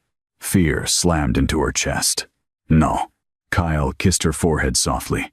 "I'm sorry." Then he shoved her backward. Black dragon fire erupted around him. Lyra screamed as Kale launched himself directly toward the abyss gate alone. Kyle. The Dragon King landed before the opening abyss, while corruption exploded across his body completely. The black curse finally awakened in full beneath his skin, transforming dragon fire into darkness itself. The Abyss King suddenly stopped smiling, because it finally understood what Kale intended to do. "You dare." Kale drove his sword directly into the center of the gate. The curse inside his blood detonated. Black fire erupted through the abyss violently, as ancient chains wrapped around Kale's body from every direction. The gate began collapsing inward while corrupted dragons screamed in fury. Kale looked back toward Lyra one last time, and smiled. Actually smiled, for the first time in years. "Live," he whispered through the bond. Lyra broke. "No." Crimson fire exploded through the chamber so violently that reality itself seemed to tear apart. Every dragon roared simultaneously while ancient symbols burned across Lyra's skin from throat to fingertips. The Crimson Queen awakened completely. Not because of rage, because of loss. The Abyss King stared upward in horror. Impossible. The ancient queen inside Lyra finally opened her eyes, and the world trembled before her. The world stopped breathing. Crimson light swallowed the entire abyss chamber, while ancient dragon symbols ignited across every wall, every chain, every stone buried beneath Vareth. The mountain itself trembled, as overwhelming power erupted from Lyra's body in violent waves. The air burned. Reality bent. Even the Abyss King stepped backward. For the first time in thousands of years, the creature looked afraid. Lyra slowly lifted her head. Her tears evaporated instantly within the heat surrounding her, while crimson dragonfire spiraled around her body like living wings. Ancient markings spread across her skin in glowing patterns older than kingdoms themselves. But the most terrifying part was her eyes. No longer merely human, no longer merely dragon. They looked eternal. The Crimson Queen had awakened, and deep within the mate bond, Kael felt it immediately. Power beyond anything he imagined. Power capable of destroying worlds. The collapsing abyss gate froze mid-destruction as Lyra stepped forward once. The entire chamber cracked. Evelyn stumbled backward in horror. No, the princess had spent her entire life searching for power, manipulating kingdoms, serving darkness, sacrificing innocent people. And still, she had never witnessed anything like this. Lyra barely looked at her, because the moment Kael tried sacrificing himself, something inside her soul shattered completely, and what emerged from the broken pieces was no longer weak enough to kneel before fate. The Abyss King stared at her intensely. You remember now. Fragments of ancient memory flooded Lyra's mind. An empire of dragons bowing beneath crimson skies. A queen standing atop a mountain of burning crowns. The first Crimson Queen commanding dragon armies beside a dark-haired king wearing black armor. Love, war, betrayal, and the Abyss King laughing while kingdoms burned around them. Lyra staggered slightly. Too many memories. Too many lives. Kael forced himself toward her despite the chains tightening around his body near the gate. Lyra, he shouted desperately. Stay with me. His voice cut through the chaos instantly. Lyra looked toward him, and the ancient storm inside her paused. Because beneath all the power, beneath all the awakening memories, she was still herself. Still, the servant girl who smiled too softly. Still, the lonely child who waited for someone to come back. Still, the woman who loved him. The Abyss King noticed the hesitation and smiled coldly. There she is. Its voice darkened. The weakness. Black fire exploded outward from the creature as it launched directly toward Kael. The abyss chains tightened violently around the Dragon King's body, while corruption spread across his skin like wildfire. Kael's strength was failing rapidly now. The curse was consuming him alive. Lyra moved instantly. Not walking. Vanishing. 1 second she stood across the chamber. The next, she appeared between Kael and the Abyss King in an explosion of crimson fire. The impact alone shattered the floor for hundreds of feet. The Abyss King stared at her hand, buried through its chest. Silence filled the chamber. Then, Lyra spoke, and her voice no longer sounded entirely human. You do not touch him. The monster actually recoiled, because the Crimson Queen's power had surpassed the prison itself. Evelyn looked horrified. My lord, the Abyss King ripped itself away from Lyra's grip while darkness poured violently from the wound in its chest. You would choose love over destiny again? Lyra's expression hardened. I would burn destiny itself for him. The words shook the abyss. Ancient dragons beneath the gate roared wildly in response, while crimson fire spread across the chains imprisoning Kael. The Abyss King laughed bitterly, and there it is. Its crimson eyes gleamed. The same mistake your predecessor made. Another memory slammed into Lyra. The first Crimson Queen kneeling beside a dying Dragon King, while the Abyss Gate opened behind them. The ancient queen crying exactly the way Lyra cried now, and choosing love over the world. The vision vanished. Lyra's breath shook. The Abyss King spread its arms slowly. History repeats itself. Little queen, love always destroys your kind. Kael finally broke one arm free from the chains binding him. Lyra. His voice came out weak now. Don't listen to him. But Lyra understood the truth now. The cycle had happened before. Again and again. Dragon kings falling in love with crimson queens. The abyss awakening. Sacrifice. Loss. Endless repetition across centuries. The kingdom above trembled violently as more corrupted dragons escaped into Verith. Fire spread across the capital while distant screams echoed faintly from the surface. People were dying already. Kale saw the conflict tearing through her, and his heart broke, because he knew what she was thinking. The same, impossible choice. Him, or everyone else.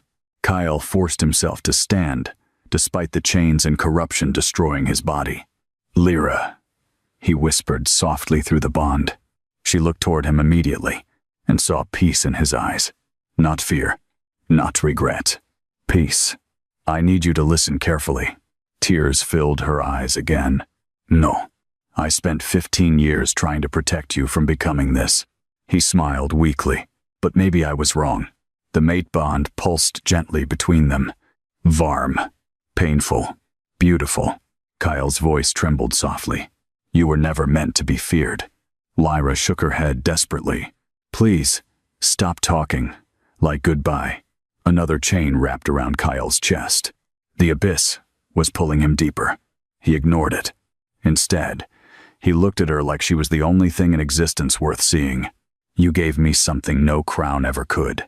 Lyra's breath hitched painfully. Kale closed his eyes briefly. A reason to wish I had more time. The words shattered her completely. Because for all his power, for all his titles, for all the fear surrounding his name, Kyle had been lonely too. The Abyss King suddenly roared with fury.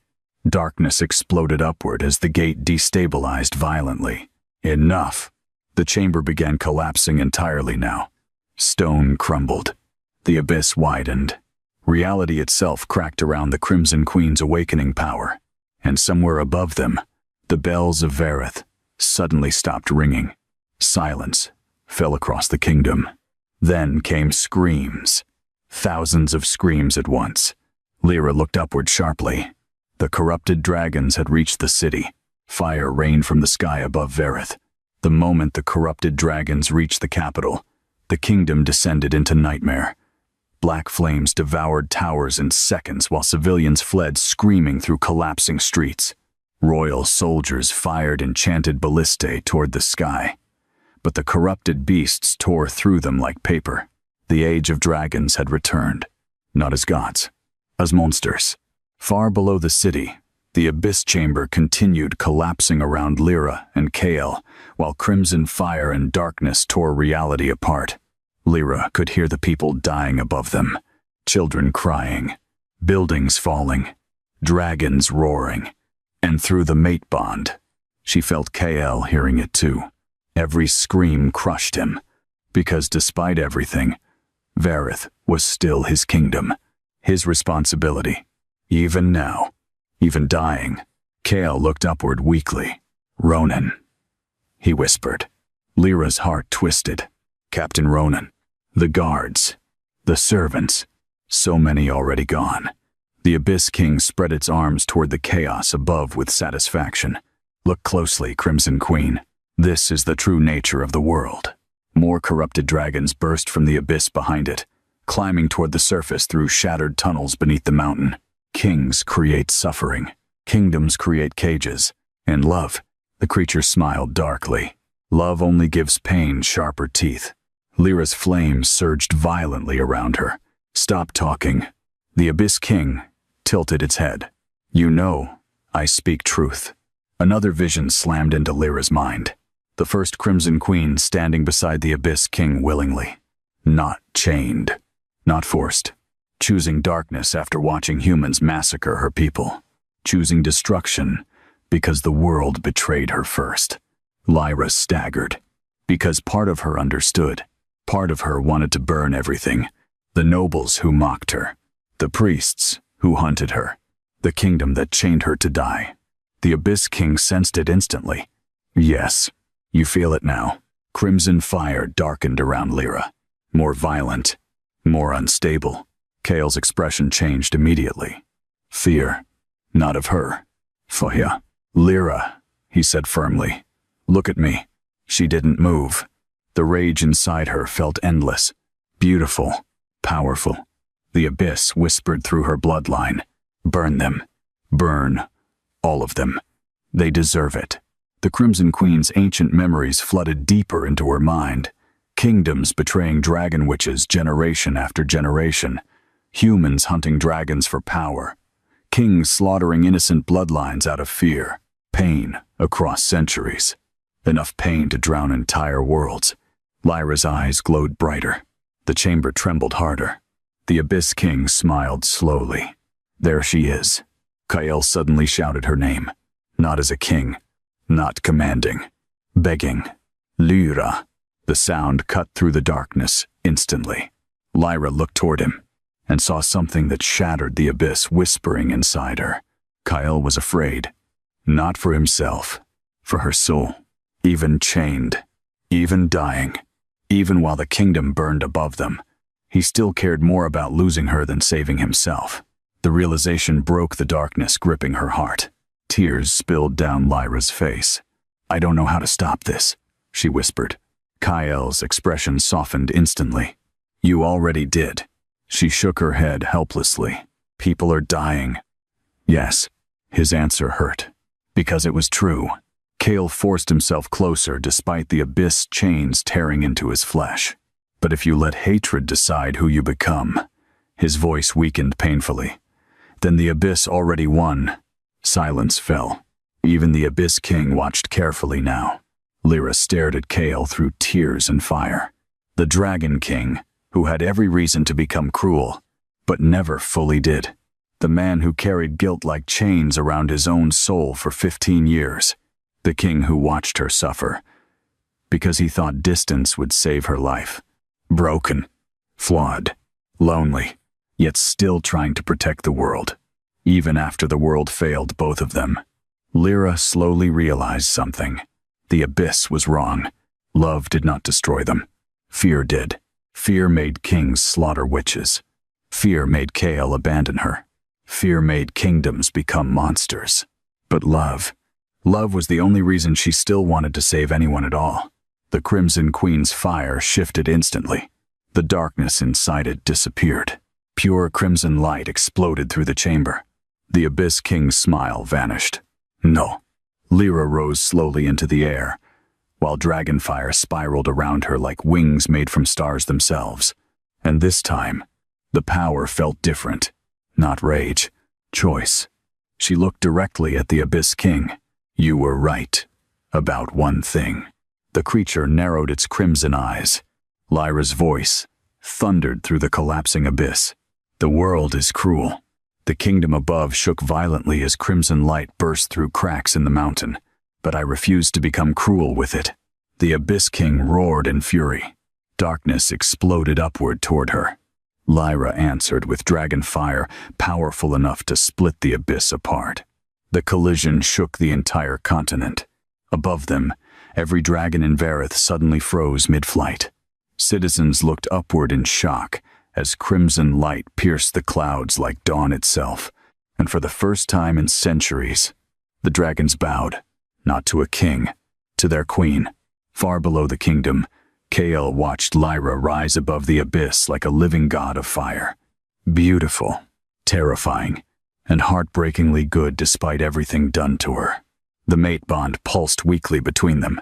Kael smiled sadly, because now he finally understood. The prophecy was never warning the world about Lyra. It was warning the world what it might lose. The Abyss King screamed as Lyra's flames burned through its darkness.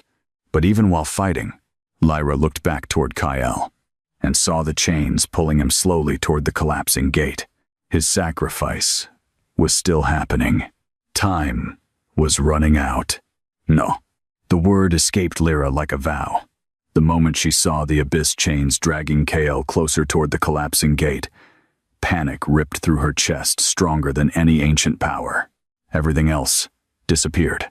The burning kingdom, the dragons, the prophecy. None of it mattered if she lost him. Lyra shot downward through the storm of crimson fire and darkness, landing beside Kyle hard enough to shatter the stone beneath her feet. The chains immediately recoiled from her touch, hissing like living creatures burned by sunlight. Kyle grabbed her wrist, weakly. "Lyra." His voice sounded exhausted now. "You need to finish sealing the gate." "Not without you." His eyes closed briefly. "Please don't make this harder." Anger flashed instantly across her face. "Harder?" she whispered shakily. "You tried to die without even asking me." Kyle almost laughed, despite the pain tearing through him. "That sounds like something you would do too." She hated that he was right. The Abyss King rose again through the collapsing darkness, its massive body reforming from smoke and shadow while corrupted dragons screamed around it. "Foolish creatures. You still believe love changes fate." Lyra turned sharply toward the monster. Crimson flames exploded outward from her body. "Maybe it does." The creature lunged. Lyra answered instantly. The Crimson Queen and the Abyss King collided with enough force to split the Abyss Chamber entirely apart. Darkness and dragonfire ripped through the mountain beneath Vareth, while ancient magic exploded across every surface. Kale struggled against the chains, trying to stand, but the curse inside him was devouring his strength too quickly. Black veins covered nearly half his body now. He could feel death approaching, and worse, he could feel Lyra trying to fight fate itself for him. The abyss trembled violently as Lyra unleashed wave after wave of crimson fire against the creature towering before her. But the Abyss King kept reforming. Again, again, again, because it was not truly alive. It was the darkness hidden inside every kingdom, every cruel choice, every betrayal, every fear. You could wound it, but not kill it. The creature laughed, while blocking her flames with waves of black fire. "You cannot destroy me, little queen. I exist inside human hearts." Lyra's jaw tightened. "Then I'll burn you out of mine first." The Abyss King's smile faded slightly. Far above them, the kingdom continued collapsing into chaos. Corrupted dragons attacked palace towers while civilians desperately fled through burning streets. But something strange had started happening. The royal dragons were fighting back. Not the corrupted beasts. The true dragons. The creatures that once served the Dragon Kings had turned against the abyss corruption itself, and every single one followed the same direction, toward the crimson light beneath the mountain, toward Lyra. Varos crashed through falling debris beside her, with a deafening roar, black scales covered in blood and ash. Behind him came more dragons, ancient silver dragons, scared war dragons, even wild mountain dragons that never obeyed humans. All of them descended into the Abyss Chamber, and all of them bowed their heads toward Lyra. The Abyss King looked genuinely shocked for the first time. Impossible. Kyle understood immediately. The dragons were not responding to power alone. They were responding to her heart. Because dragons, the oldest creatures in existence, recognized truth better than humans ever did. And Lyra's soul remained pure despite everything. The Crimson Queen slowly rose into the air, surrounded by dragons and crimson fire. The image looked less like a woman, and more like a goddess born from the end of the world. The Abyss King roared furiously. Darkness erupted upward in massive waves, while corrupted dragons answered its rage from the collapsing city above. The final battle began. Dragon collided against dragon across the abyss, while crimson fire and black flames consumed the underground kingdom beneath Vareth. Lyra fought like living fire itself. Every movement shattered darkness. Every scream from the Abyss King shook the continent. But slowly, very slowly, the creature began weakening. Kyle saw it, and so did the abyss. The monster suddenly changed tactics. Instead of attacking Lyra, it attacked him. Black chains erupted violently from the gate and wrapped around Kale's throat before dragging him directly toward the abyss. Kyle. Lyra screamed and turned instantly. Too late. The Dragon King slammed hard against the edge of the collapsing gate, while darkness poured into his body through the curse. The Abyss King smiled viciously. One life, for one kingdom. Kale looked toward Lyra, and through the mate bond, she felt his decision immediately. Acceptance. No, not acceptance. Peace. He had already chosen to die. The realization shattered her. Tears filled her glowing crimson eyes. "You don't get to leave me again," she whispered. Kale's expression broke softly. The chains dragged him closer toward the abyss. Another second, and he would disappear forever. Then suddenly, Lyra remembered something. A memory hidden deep inside the first Crimson Queen's soul. Not a weapon, not destruction. A forgotten ritual. Aunyo. Her eyes widened. The first Dragon King and the first Crimson Queen were never meant to destroy each other. They were meant to share the burden together. The ancient kingdoms twisted the ritual into sacrifice after fear corrupted the world. But the original bond was balance. Lyra looked at Kael desperately. "There's another way." The Abyss King immediately froze. For the first time, the creature looked afraid again. Kael frowned weakly. "Lyra." But she was already moving. Crimson fire engulfed both of them as Lyra grabbed Kael's face and pressed her forehead against his. The mate bond exploded completely open. Not as love alone, as power. Ancient dragon symbols covered both their bodies while the abyss chains shattered apart one by one. The Abyss King roared violently. No. Lyra finally understood the truth. The Crimson Queen was never meant to stand alone, and neither was the Dragon King. Together, they were the seal. The world exploded into light.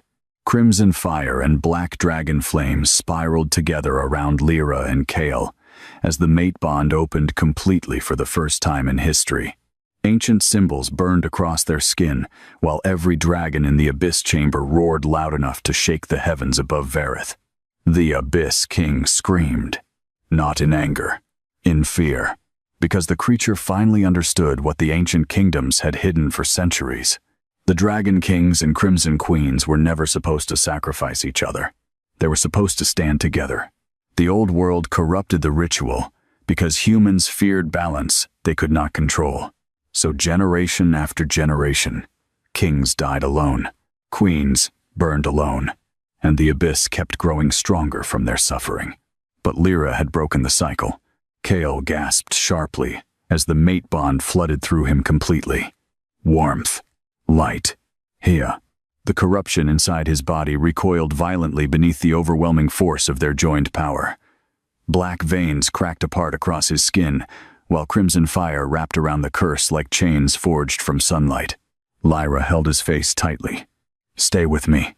Kael looked stunned. "You found the original ritual." Fragments of ancient memory flowed between them through the bond.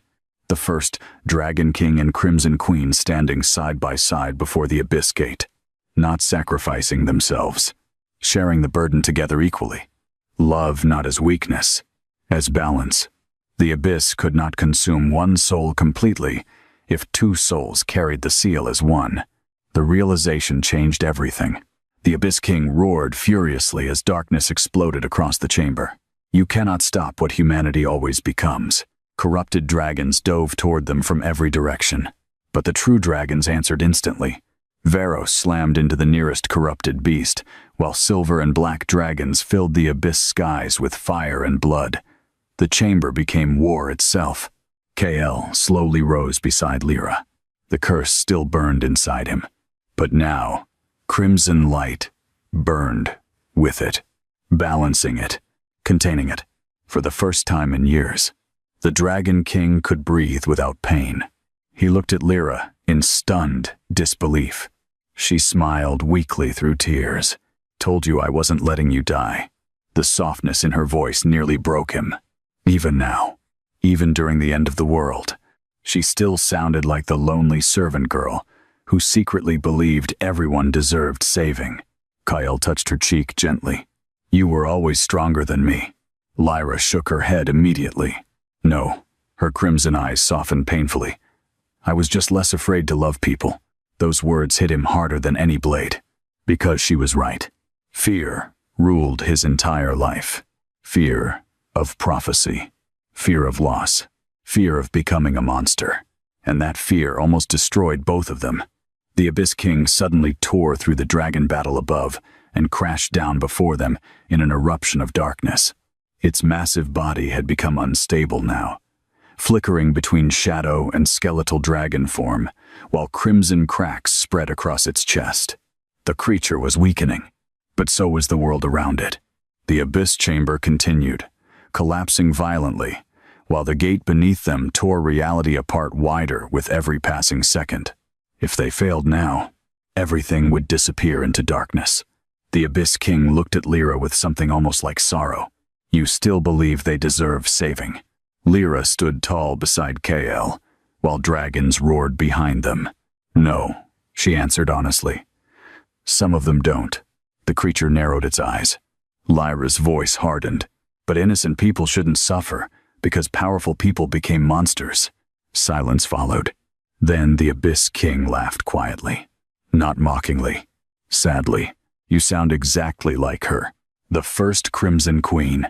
Lyra felt the ancient soul inside her stir softly, not controlling her, guiding her. The Abyss King slowly spread its arms toward the collapsing world around them. Do you know why she failed? Kael stepped protectively closer to Lyra, but the creature looked only at her, because she tried to save humans who feared her more than they feared darkness. Another memory surfaced through the bond. The first Crimson Queen begging kingdoms to unite against the Abyss, while terrified kings plotted against her behind closed doors. Betrayal, fear, execution, history repeating endlessly. Lyra understood now why the ancient queen almost destroyed the world, but she also understood why she stopped. Because despite all the cruelty, there were still people worth saving. Servants, children, lonely souls, abandoned by powerful men. People like her. The Abyss King watched the realization in her eyes, and finally understood something too. This queen was different. The creature's expression darkened. Then let us see whether love truly outweighs despair. Darkness erupted violently from the Abyss Gate. The final seal was breaking. Not slowly anymore. Completely. The entire chamber split apart, while corrupted dragons poured endlessly upward toward the kingdom above. Even the true dragons began falling beneath overwhelming numbers. Kael immediately grabbed Lyra's hand. It's now or never. She nodded. Together they stepped toward the gate. The abyss fought them instantly. Darkness clawed against their minds with visions of failure, loss, betrayal, and death. Lyra saw herself alone beside Kael's corpse. Kael saw Lyra consumed entirely by the Crimson Queen's ancient rage. But they kept walking, because this time, neither of them walked alone. The mate bond blazed brighter with every step. The true seal awakened beneath their joined souls. Ancient symbols spread across the collapsing gate, while crimson fire and dragon darkness intertwined together into something entirely new. Balance. The Abyss King realized the truth too late. Its crimson eyes widened. No, if the balance returns. Kael raised his sword. Lyra raised her hand. And together, they drove their power directly into the heart of the abyss. The universe screamed. The moment Lyra and Kael released their joined power into the heart of the abyss, the entire mountain beneath Verith erupted with ancient magic. Crimson fire and black dragon flames fused together into blinding light, powerful enough to tear through the darkness infecting the world. Every dragon roared. Every chain shattered.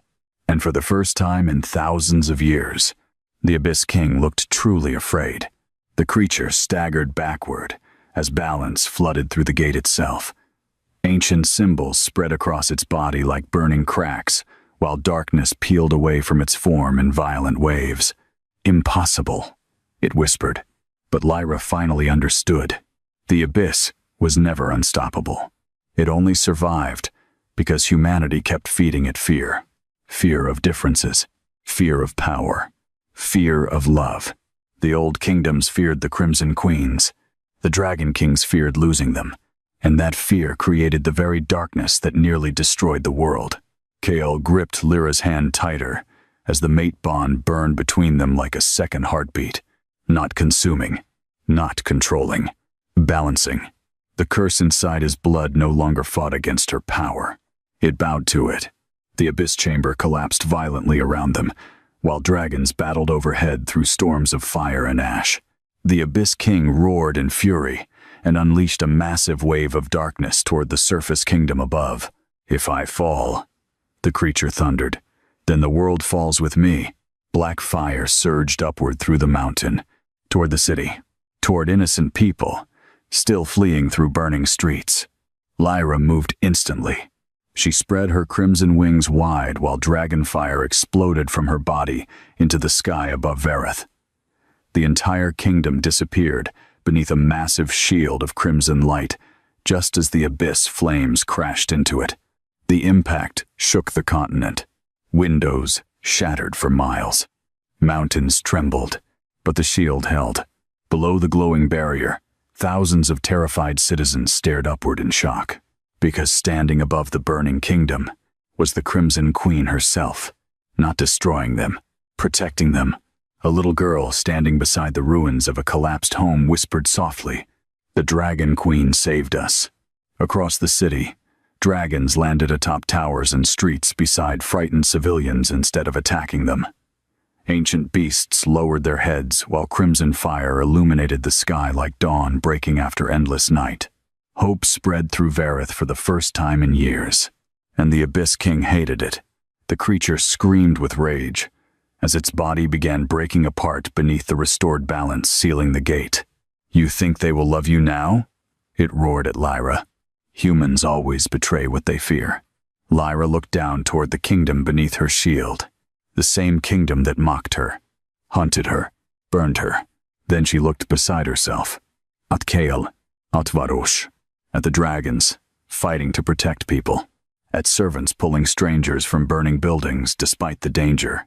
And she realized something important. Maybe some people would fear her forever. Maybe some kingdoms would never change. But that no longer mattered, because goodness was not something you gave people after they earned it. Goodness was a choice. Lyra looked directly at the Abyss King. "You're wrong," the creature snarled.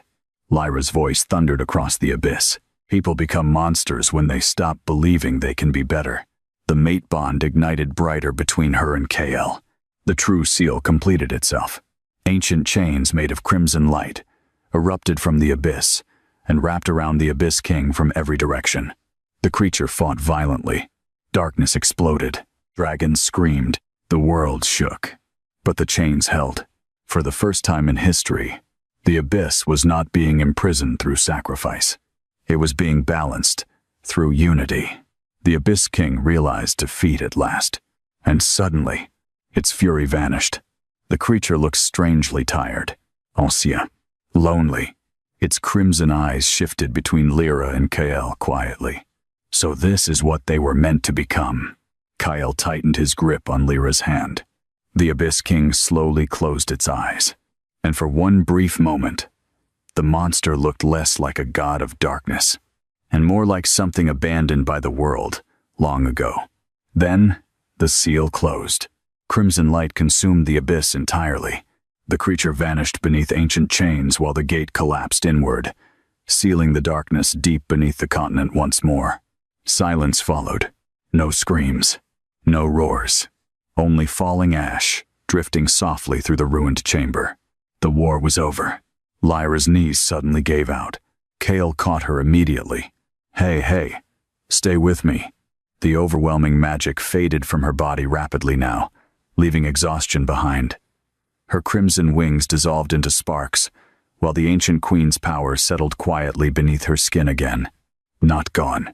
Resting. Lyra looked weakly toward him. "Did we win?" Kael laughed softly through tears. "Yes." Her eyes slowly closed in relief. Then panic crossed Kael's face. "Lyra?" No response. The mate bond still existed, but faintly, too faintly. Fear slammed through him harder than any battle ever had. "Lyra." Varos lowered his massive head beside them, while the surviving dragons gathered silently around the fallen queen. Kael pressed his forehead against hers desperately. "Please don't leave me again." For one terrifying second, nothing happened. Then, the mate bond pulsed softly. Varm. Alive. Lyra opened her eyes weakly. and smiled. Kale actually laughed from relief. A broken, breathless laugh, filled with tears he no longer cared to hide. Above them, dawn finally rose over Verith. For the first time in centuries, the kingdom survived the night. Dawn spread slowly across the ruined kingdom of Verith. Smoke drifted above broken towers, while exhausted dragons rested across the city streets like ancient guardians after war. Fires still burned in parts of the capital, but the black corruption infecting the kingdom had vanished completely. The abyss was sealed. The dragons were free, and somehow, the world still existed. Citizens slowly emerged from hiding as morning light touched the city. Terrified families stepped into ash-covered streets expecting death and found something impossible instead. Silence. Peaceful silence. Then whispers began spreading through the crowd. She saved us. The Crimson Queen, the Dragon Witch, protected the city. People looked upward toward the shattered palace mountain where crimson light still glowed faintly through the broken stone. Not with fear anymore. With awe. Far beneath the ruins, Kale carried Lyra carefully through the collapsed abyss tunnels, while Varos and the surviving dragons followed behind them. The Dragon King refused to let anyone else touch her, as if putting her down might somehow make her disappear again. Lyra rested weakly against his chest, half asleep from exhaustion while the mate bond pulsed softly between them. Alive. Steady. Balanced. Kale kept checking it every few seconds anyway. Lyra noticed eventually. "You know I can feel your panic through the bond now." Kale didn't even pretend to deny it. "You stopped breathing for 30 seconds. She smiled faintly. "And now I'm breathing again." "That's not funny." It was a little funny. Kale looked down at her with exhausted disbelief. After everything they survived, she was teasing him. The realization hit him unexpectedly hard. Normal. This felt normal. Not prophecy. Not fate. Just Lyra, warm in his arms, while dawn rose over a kingdom they almost lost. When they finally emerged from beneath the mountain, the surviving royal guards immediately dropped to one knee, not only before Kale, before Lyra too. The entire courtyard fell silent as citizens gathered beyond the palace gates, stared at the Crimson Queen standing beside the Dragon King. Ash drifted through the air like snow. Lyra instinctively stepped slightly behind Kale when thousands of eyes turned toward her at once. Old fear. Old habits. Kyle noticed immediately. Without hesitation, he reached back and took her hand publicly. The crowd saw it.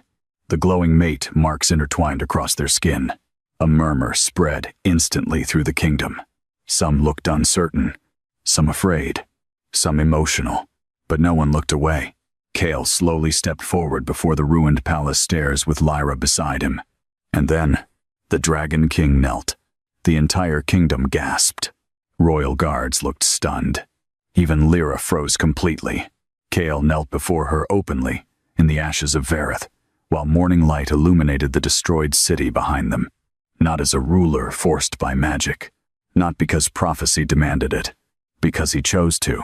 Kyle lifted his head toward her. His voice carried across the silent capital. "This kingdom burned you." Lyra's breath caught. "It abandoned you, feared you, tried to destroy you." The crowd lowered their eyes shamefully. Kale's expression softened painfully. "And you saved it anyway." Silence spread across Verith. Deep, heavy, honest. The Dragon King bowed his head before the servant girl they once chained to die. "On behalf of every crown that failed you," he said quietly, "I am sorry." Many citizens began crying openly, because no ruler in Verith history had ever apologized for anything. Lyra stared at him speechlessly, while emotions crashed violently through her chest. Kale looked up again. "And if this kingdom ever raises a hand against you again," black dragonfire flickered softly behind him. "It answers to me first."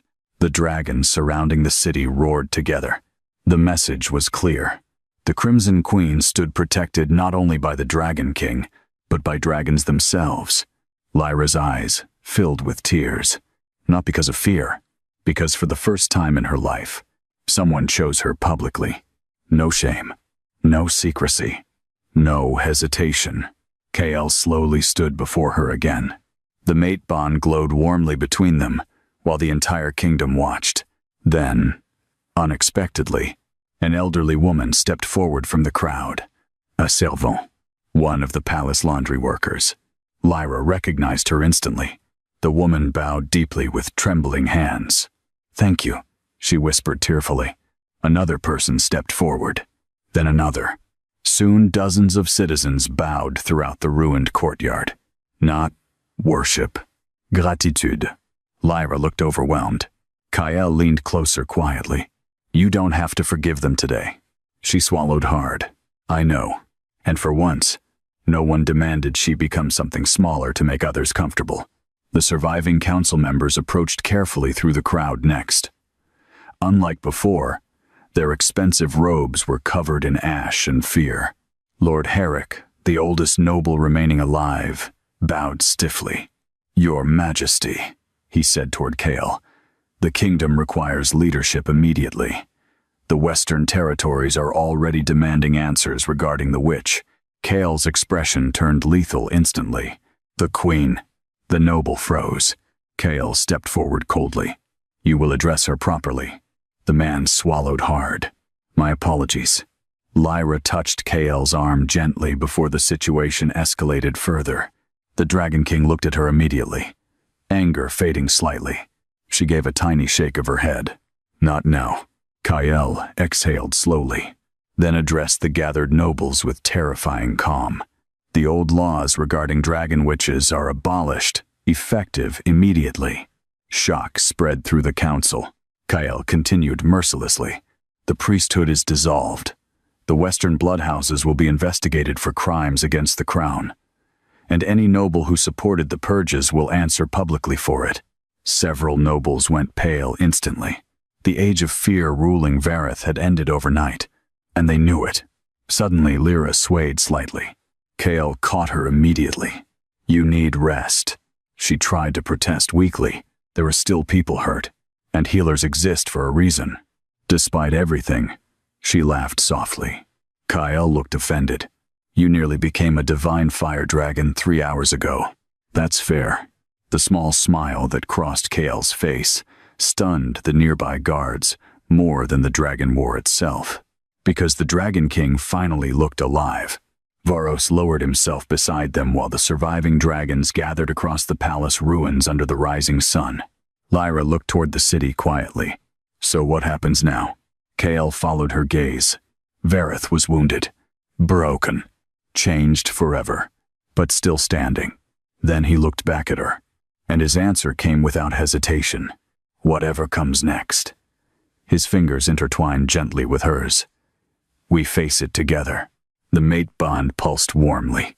No longer a curse, no longer a prophecy, a promise. And above the ruined kingdom of Vareth, the dragons finally flew beneath peaceful skies again. The weeks after the fall of Vareth became known across the continent as the Ashen Dawn. Messengers carried stories faster than armies.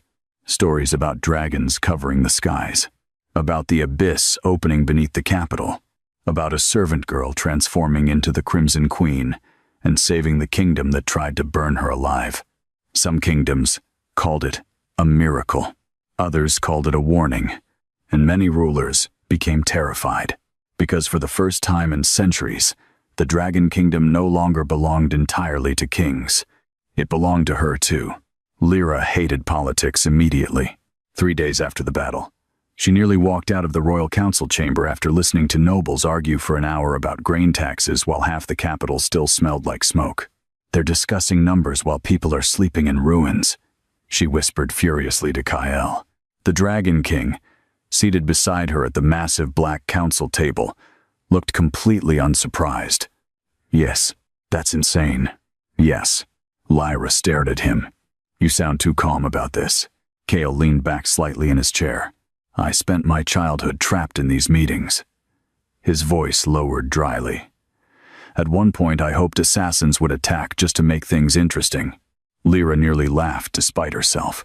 Several nobles looked horrified that the king spoke so casually. Kael ignored them.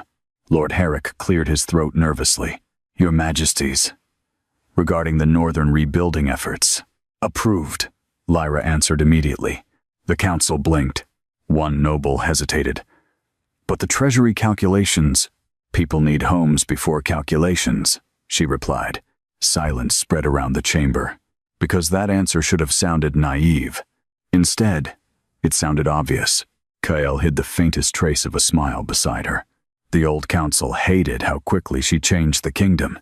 Not through force, through compassion. Servants received wages instead of scraps. Dragon hunters were outlawed. The surviving children, orphaned by the battle, were moved into royal protection instead of abandoned to temples. And perhaps most shocking of all, Lyra spent more time among common citizens than nobles. Some mornings she disappeared from the palace, entirely only for Kael to find her helping rebuild damaged districts beside ordinary workers. The first time he found her carrying lumber through the lower city, while still technically recovering from near-divine magical exhaustion, he almost lost his mind. You are the queen. Lyra balanced a wooden beam on her shoulder. And they need roofs. You nearly died. And they nearly died, too. Kael stared at her for several long seconds, then silently picked up the other end of the beam himself. The workers nearby nearly fainted watching the Dragon King carry construction materials through the streets beside a former servant girl. Word spread through the kingdom instantly. The people loved her for it. The nobles absolutely did not. She weakens the image of the crown, Lord Varric complained during one council session. Kael didn't even look up from his documents. Then the image deserves weakening. The noble swallowed hard. Lyra tried not to smile beside him. Still, not everyone accepted her. Fear like the abyss did not vanish overnight. Some citizens still crossed the street when her eyes glowed crimson unexpectedly. Mothers pulled children closer whenever dragons landed near her, and rumors spread constantly through noble circles. The Crimson Queen bewitched the king. The abyss still lived inside her. One day she would destroy them all. Lyra pretended those whispers didn't hurt, but Kael always noticed. One evening, weeks after the battle, Lyra stood alone on the highest palace balcony overlooking the rebuilding city below. Dragons circled peacefully above Varith, while thousands of lanterns glowed through the streets like fallen stars. Beautiful, alive, saved. Yet the loneliness still lingered quietly inside her chest. Kael approached silently behind her. You disappeared from dinner. Lyra didn't turn around. I needed air. Kael stepped beside her at the balcony edge. For a while neither spoke. Then Lyra asked quietly, Do you think they'll ever stop fearing me? Kael answered honestly. Some won't. The truth hurt less coming from him. Lyra folded her arms against the cold wind. I don't blame them. Kael looked at her sharply. You should. She shook her head slowly. They saw me tear the sky apart, Kael. And they saw you save them. Lyra's crimson eyes lowered toward the city. But what if one day I lose control? The question clearly terrified her. Kael understood why. Power like hers frightened even dragons. But he stepped closer anyway. Closer than anyone else in the world dared stand near the Crimson Queen. If that day ever comes, he said quietly, then I'll stand beside you through it. Lyra looked at him finally. Kael's expression softened. You know what I learned after all this? She shook her head. The abyss was right about one thing. Lyra frowned slightly. People do fear what they don't understand. The wind moved gently through her dark hair, while dragons crossed the moonlit sky above them. Kael reached up carefully and touched her face. But it was wrong about something too. Lyra's heartbeat quickened beneath the mate bond. Kael smiled faintly. Fear isn't stronger than love. The words settled softly between them. No prophecy. No var. Just truth. Lyra leaned into his touch before she could stop herself. And for the first time since the battle, she allowed herself to believe they might actually survive this future together. Then suddenly, Varos roared. Not peacefully. Warning. Both Lyra and Kael looked upward instantly. A royal messenger dragon descended rapidly toward the palace towers, carrying emergency markings burned across its armor. Kael's expression hardened immediately. The dragon handler landed roughly in the courtyard below, and shouted upward toward the balcony. "Your Majesty." Fear filled the man's face. "The Western kingdoms have united armies at the border." Silence crashed across the balcony. Lyra's stomach dropped. Kale's eyes turned cold instantly. The handler continued breathlessly. "They claim the Crimson Queen is too dangerous to live, far beyond the mountains surrounding Verith." War was coming again. The War Council gathered before sunrise. Rain hammered against the palace windows, while thunder rolled across the mountains surrounding Verith. Inside the royal strategy chamber, tension hung so heavily in the air that even seasoned generals barely spoke above whispers. Maps covered the massive stone table. Western kingdoms, Eastern trade alliances, dragon flight routes, enemy troop estimates. Every report said the same thing. The continent was afraid. Lord Herrick pointed shakily toward the western borders. 3 kingdoms confirmed already, possibly 5. Kale stood at the head of the table in black armor, cold and unreadable once more. Their excuse? The old noble hesitated. They claim the abyss corruption may still exist inside the Crimson Queen. Silence followed. Several council members avoided looking toward Lyra entirely. She stood near the balcony doors, wearing dark crimson instead of servant gray for the first time in her life. The royal colors suited her too well. Queenly, dangerous, beautiful, and painfully isolated. Because despite everything she did for Verith, the outside world still saw her as a threat. Kyle noticed her expression immediately. His jaw tightened. Another general stepped forward nervously. "The Western priests are calling you both abominations." Kyle looked unimpressed. "They called me that before Lyra existed." A few nervous laughs escaped around the table before dying quickly. The general swallowed hard. "The Western kingdoms are demanding one condition for peace." No one liked the look on his face. Kale's voice cooled dangerously. "Say it." The man hesitated, then finally whispered, "They want the Crimson Queen surrendered." The room went silent. Every noble carefully avoided breathing too loudly. Lyra stood perfectly still, as if she expected this already. Kyle did not move for several seconds. Then the torches around the chamber exploded into black dragon fire. Everyone flinched. The Dragon King's voice dropped low enough to terrify the entire room. "They marched armies to my borders." The windows cracked from the pressure of his power. "To ask me for my queen?" No one answered, because everyone suddenly realized something terrifying. The Western kingdoms believed Kyle feared Lyra's power. They still did not understand the truth. He loved her far too much to ever hand her over. Kyle slowly looked around the council chamber. "If another person repeats that demand inside my palace," he said quietly, "I will feed them to the dragons personally." No one spoke again. Lyra touched his arm gently. The dragon fire around the room calmed instantly. The council noticed. Of course they noticed. Only she could calm him like that now. Kale looked toward her immediately, anger fading slightly beneath the mate bond. Lyra's voice remained soft. "Threatening the council won't solve this." It made me feel better.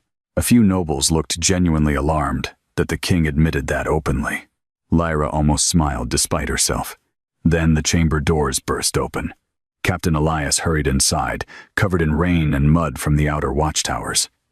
Unlike many nobles, Elias had remained fiercely loyal after the battle beneath Verith, mostly because he witnessed Lyra saving his entire battalion from corrupted dragons personally. He dropped to one knee quickly. "Your Majesties." Kale's expression sharpened. "What happened?" "The Western armies brought dragon hunters." The room froze. Lyra's blood ran cold. Dragon hunters were among the cruelest warriors on the continent, mercenaries trained specifically to torture and kill dragons using enchanted weapons. Most kingdoms outlawed them generations ago. The Western kingdoms secretly kept them alive. Elias continued grimly. "They've already slaughtered 2 mountain dragons near the border." Varos roared outside the palace immediately. The sound shook the entire city. Because the dragons heard too. Lyra closed her eyes briefly. Not again. Not more killing. Kale noticed the pain crossing her face, then quietly asked the captain, "How many dragons survived?" Elias lowered his head. "None." The temperature inside the chamber dropped instantly. Kale's dragon eyes flashed gold with fury. But before he could speak, Lyra suddenly walked toward the strategy table. Every noble watched carefully. The Crimson Queen looked down at the maps silently for several seconds before speaking. "They're afraid." One council member frowned. "They're preparing for invasion." "No," Lyra corrected softly. "They're preparing for extinction." The room fell silent. Lyra looked toward the rain-covered windows. They saw dragons burn cities. They saw the sky split open. They heard stories about a queen powerful enough to command monsters. Her voice remained calm, but fear makes people stupid. Kale studied her carefully. "What are you thinking?" Lyra met his eyes. "If we answer fear with more fear, then the abyss wins anyway." Some nobles looked skeptical immediately. Lord Varric crossed his arms. "You can't negotiate with kingdoms marching armies toward us." Lyra's expression hardened slightly. "Watch me." Kale already knew that. "Look." The same look she wore before doing something reckless. "No." Lyra blinked. "You don't even know my plan. You want to go to the border personally." Silence. Several council members looked horrified instantly. "That's insane," one whispered. Kale's expression remained immovable. "You are not walking into enemy armies alone." Lyra stepped closer to him. "If war starts, thousands die. And if they kill you, they won't." Kale laughed once. "A dangerous sound. You have far too much faith in people." Lyra's crimson eyes softened, sadly. "No." She glanced toward the city below. "I just know what fear turns people into." Kale stared at her for a long moment. Because deep down, he understood exactly why she wanted to do this. She spent her whole life wishing someone had tried understanding her before condemning her as a monster. Now she wanted to give others that same chance, even after everything. The mate bond pulsed softly between them. Love, frustration, admiration, terror. Kyle finally exhaled slowly. "I hate this plan. That means you're considering it." "I'm considering locking you in the palace." Lyra folded her arms. "You already tried protecting me through isolation once. Remember how badly that worked?" Several generals awkwardly pretended not to hear that. Kale looked personally attacked. "Using my trauma against me is unfair. It's effective, though." A tiny smile almost appeared on his face before vanishing again. Then suddenly, a deep dragon roar echoed from far beyond the western mountains. "No de Varos." Not any dragon loyal to Vareth. An unknown dragon, followed by another, and another. The entire council chamber went silent. Elias looked toward the border map in horror. The western kingdoms brought dragons too. Kale's expression darkened instantly. But Lyra felt something worse through the mate bond. Those dragons weren't natural. They felt wrong, corrupted, like something the abyss touched before the gate sealed. Far beyond the mountains, war banners were already rising through the storm. The storm over Vareth lasted 3 days. Black clouds covered the mountains, while war drums echoed faintly from the western borders night after night. Refugees from nearby villages flooded into the capital, with stories that spread fear faster than wildfire. The western armies marched beside dragons, but not real dragons. Twisted creatures covered in metal chains and abyss markings carved directly into their scales. Their eyes glowed red. Their flames burned black. Entire villages were destroyed simply for refusing to kneel before the Western Alliance. And every report carried the same horrifying rumor. The Western kingdoms had learned how to corrupt dragons intentionally. Inside the royal war chamber, silence filled the room as another scout finished speaking. "They call them hollow dragons," the scout whispered shakily. "The creatures don't sleep, don't eat. They just obey." Kyle's expression grew darker with every word. Lyra stood near the strategy table, gripping its edge tightly, because she could feel the truth already. The abyss corruption never fully disappeared from the world. Humans simply learned how to weaponize it. Lord Herrick looked pale. "How is that possible?" "The gate sealed." "It did," Lyra answered quietly. Every eye turned toward her.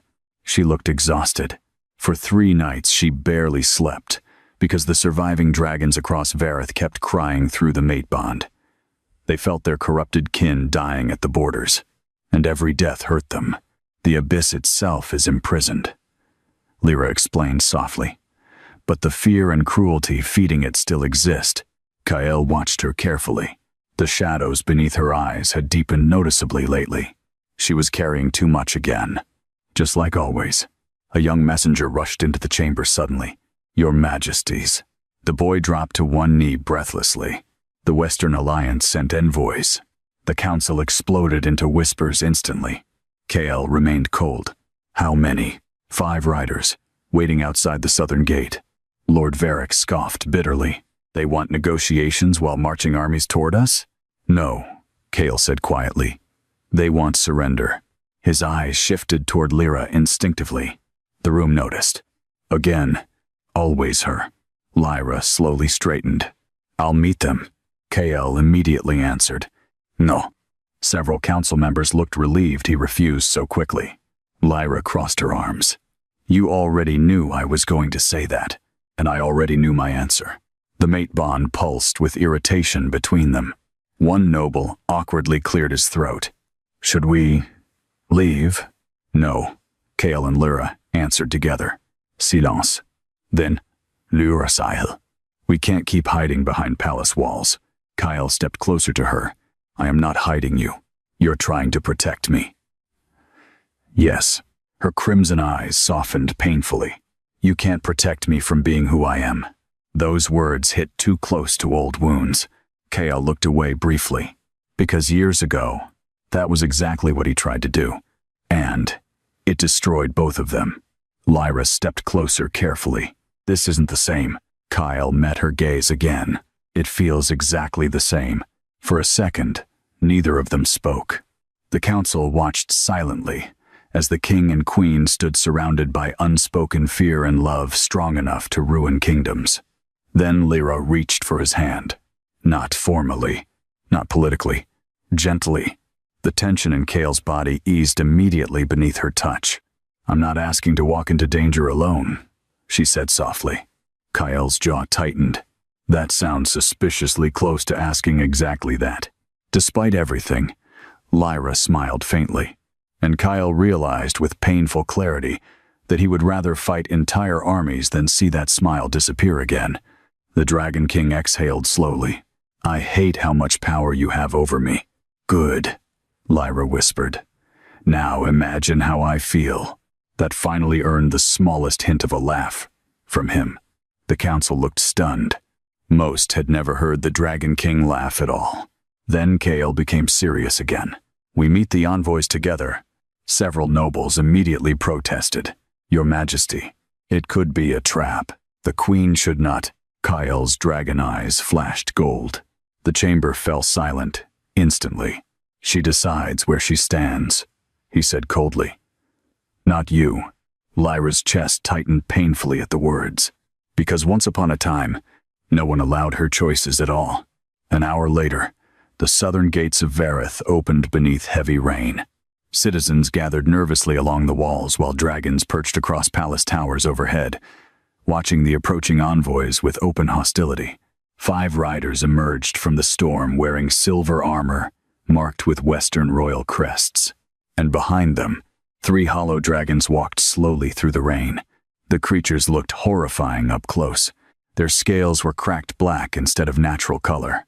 Chains pierced directly through flesh and bone, while abyss symbols glowed beneath their skin like infected wounds. One dragon was missing half its jaw, entirely.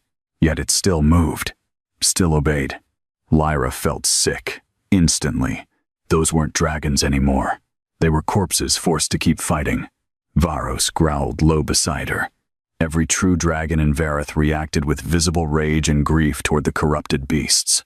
The lead envoy removed his helmet slowly. A handsome man, older than Kael, cold blue eyes, Prince Cedric of the Western Dominion. He smiled faintly upon seeing Lyra. "So the stories are true."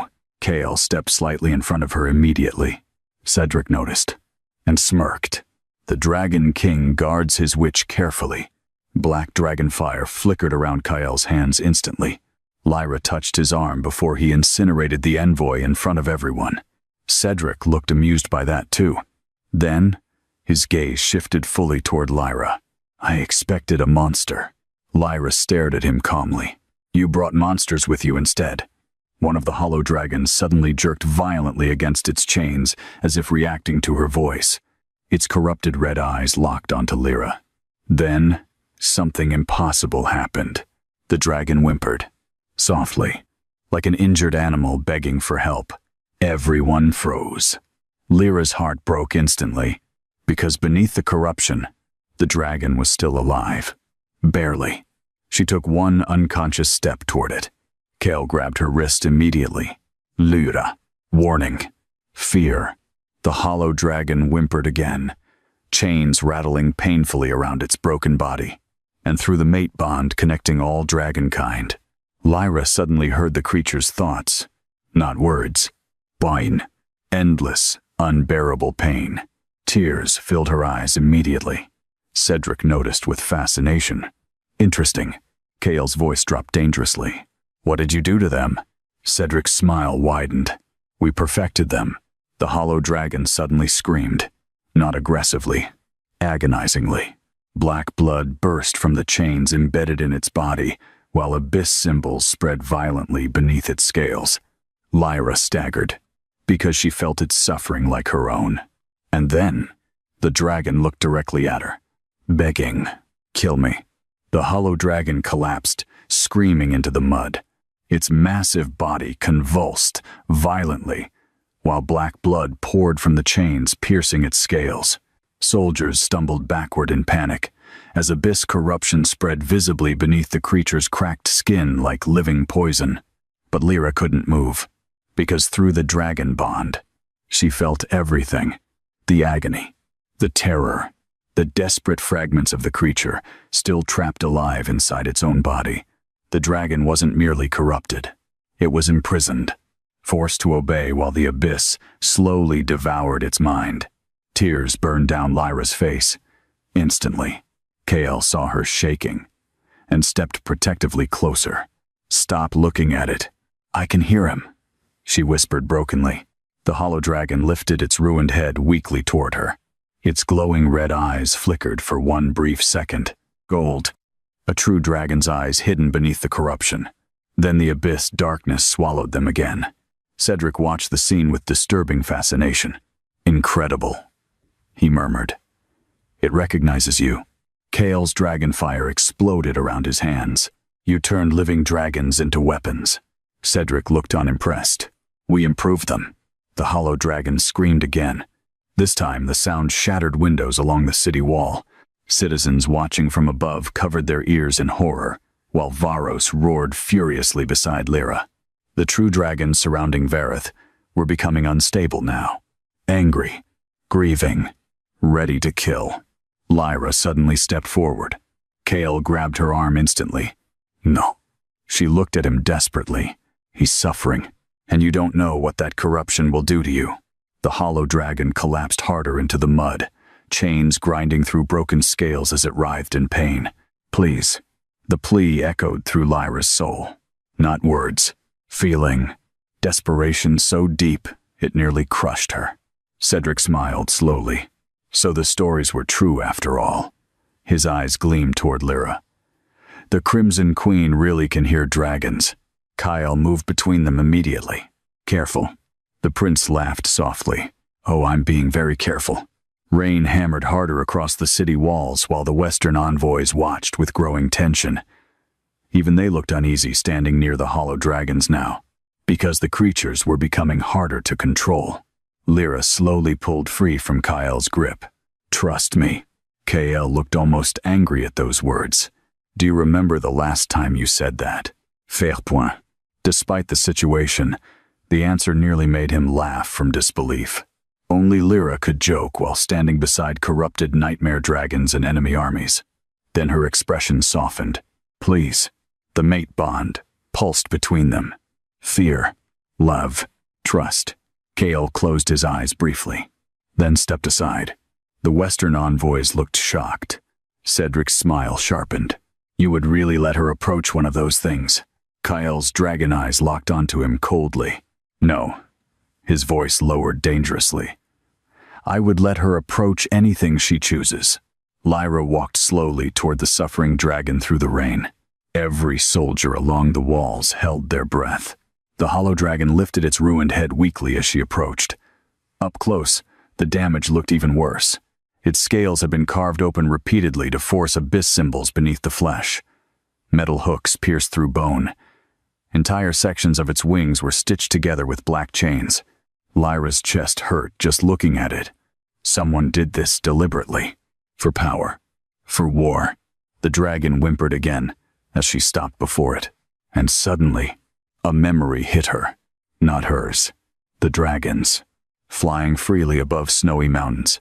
A smaller silver dragon chasing beside him through clouds. Laughter. Freedom. Then fire. Humans. Screaming. Lyra gasped sharply. Kale tensed instantly from the walls. The hollow dragon looked directly into her eyes. And through the bond, she finally understood. Its name was Arian. Tears mixed with rain across Lyra's face. You were alive this whole time. Cedric stepped closer curiously. Fascinating. Lyra slowly turned toward him. Her expression changed completely. Cold. Dangerously cold. How many? The prince blinked once. How many dragons did you torture like this? Cedric's smile faded slightly. They serve a greater purpose. That's not an answer. One of the Western envoys shifted nervously. Cedric finally sighed. Hundreds. Silence crashed across the walls of Verith. Even Kyle looked stunned. Hundreds. Hundreds of dragons captured and broken into living weapons. Lyra's crimson fire ignited instantly beneath the rain. The hollow dragons behind Cedric recoiled visibly from her power. Not fear of strength. Recognition. Hope. The Western prince noticed too late. You're upsetting them. One envoy whispered nervously. The hollow dragon called Arion slowly lowered his massive head toward Lyra. Not attacking. Submitting. The corrupted chains around his body began rattling violently. The abyss symbols burned brighter. Cedric's expression changed immediately. Move away from it. Lyra ignored him. Instead, she gently touched the dragon's ruined face.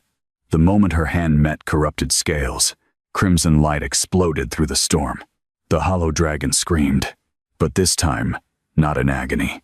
In release, the abyss corruption burned visibly beneath its skin, while black chains cracked apart one by one. Golden light slowly returned to the dragon's eyes for the first time in years.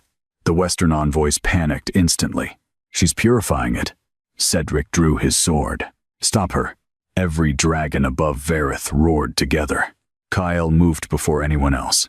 Black dragon fire erupted across the walls as the Dragon King appeared directly beside Lyra in an explosion of darkness and steel.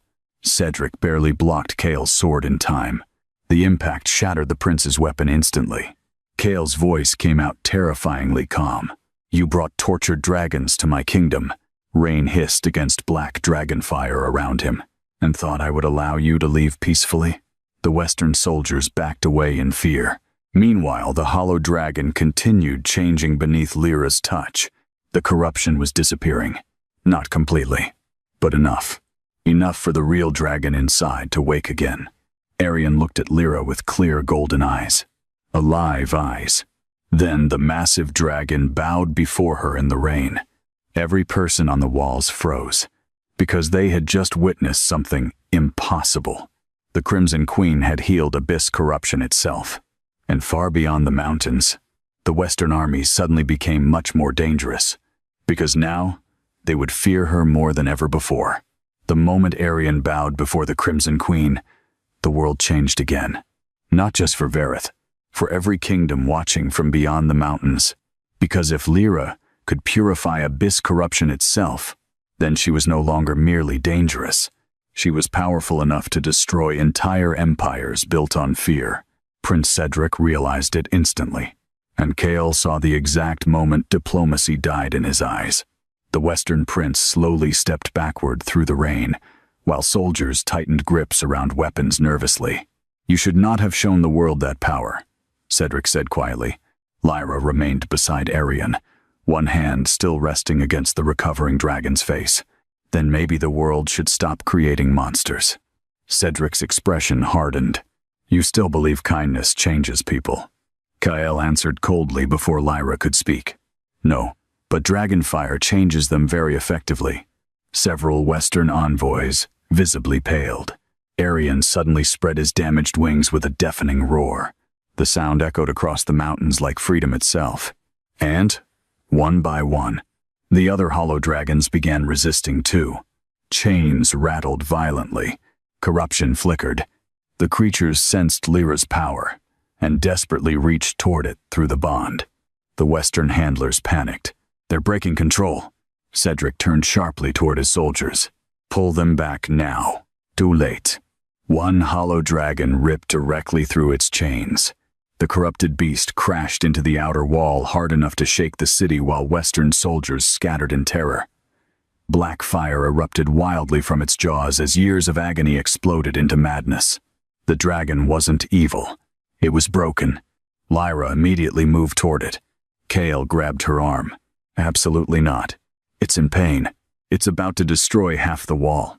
The dragon screamed again, smashing through siege equipment, while soldiers fired enchanted spears desperately into its body. Arian roared back furiously. And suddenly, the freed dragon attacked the Western soldiers instead. Chaos exploded across the battlefield. Cedric cursed violently as the remaining hollow dragons became unstable around Lyra's presence. Some fought their chains. Others turned on their handlers outright. The abyss control binding them was collapsing. Kale realized the truth immediately. The corruption isn't permanent. Lyra looked at him sharply. The dragons are fighting it themselves. Hope flashed across her face. If dragons could recover, then maybe there was still a way to save the others too. Cedric saw that realization happen between them, and fear finally crossed his face. Not fear of war, fear of losing control. The Western kingdoms built entire armies around corrupted dragons. If Lyra could free them, everything changed. The prince slowly backed his horse away through the rain. This was a mistake. Kael's dragon fire intensified around him. Yes, the Dragon King agreed coldly. Coming here was. But Cedric only looked toward Lyra one last time. You think saving monsters makes you merciful. His eyes darkened. But mercy is what destroys kingdoms. Then he turned his horse sharply. Retreat. The Western envoys fled instantly, while surviving soldiers scrambled after them through the storm. The remaining hollow dragons were dragged back toward the Western camps, using enchanted chains and magic hooks while they screamed in fury and pain. Arian tried to follow. Lyra grabbed his neck gently. No. The silver dragon trembled beneath her touch. His golden eyes filled with grief as the other corrupted dragons disappeared into the rain, because he knew what awaited them. More suffering. Kyle stepped beside Lyra as thunder rolled overhead. This changes everything. She nodded weakly. They'll come back. Yes. And next time. Lyra looked toward the western mountains darkly. They won't come to negotiate. Kale's silence confirmed it. War was inevitable now. Not because Lyra was a threat. Because she threatened systems built on cruelty. Arian lowered himself weakly beside them, even purified partially. The dragon still looked horribly injured. Kyle studied him carefully. How many more are like him? Arian's eyes closed briefly. Then, through the dragon bond, Lyra saw fragments. Kaj. Mountains filled with chained dragons. Dark laboratories beneath western fortresses. Hundreds of creatures slowly corrupted through abyss rituals. Lyra felt sick. They're farming corruption. She whispered, horrified. Kale's expression became lethal instantly. The Western kingdoms were not merely using abyss remnants. They were feeding it intentionally, keeping the darkness alive for power. The exact mistake that nearly destroyed the world beneath Vareth. Rain continued pouring across the battlefield, while soldiers slowly approached the damaged wall carefully. None of them looked at Lyra the same way anymore. Not fear alone. Hope too, because they saw her save a dragon. Everyone believed beyond redemption. Captain Elias approached cautiously. Your Majesties. Kyle looked toward him. The people are asking questions. What kind of questions? Elias hesitated. They want to know if the hollow dragons can all be healed. Silence fell. Lyra looked toward the distant western mountains, toward the dragons, still trapped in chains, toward the war, waiting beyond the storm, and deep inside herself, she already knew the answer. Yes, but saving them would mean walking directly into the heart of enemy kingdoms. Kale felt the decision forming through the mate bond instantly. No. Lyra blinked. I didn't even say anything. You don't have to. She crossed her arms. They're suffering, and you nearly collapsed healing one dragon. I'm stronger now. Kyle stepped closer. That does not mean you must carry the suffering of the entire world. The words hit hard, because he understood her too well now. Lyra looked down quietly. When I was chained at the execution tower, she whispered softly, I kept wishing someone would save me before it was too late. Kale's chest tightened painfully. And now you want to save them. She nodded once. Rain fell softly around them, while dragons circled the dark skies overhead.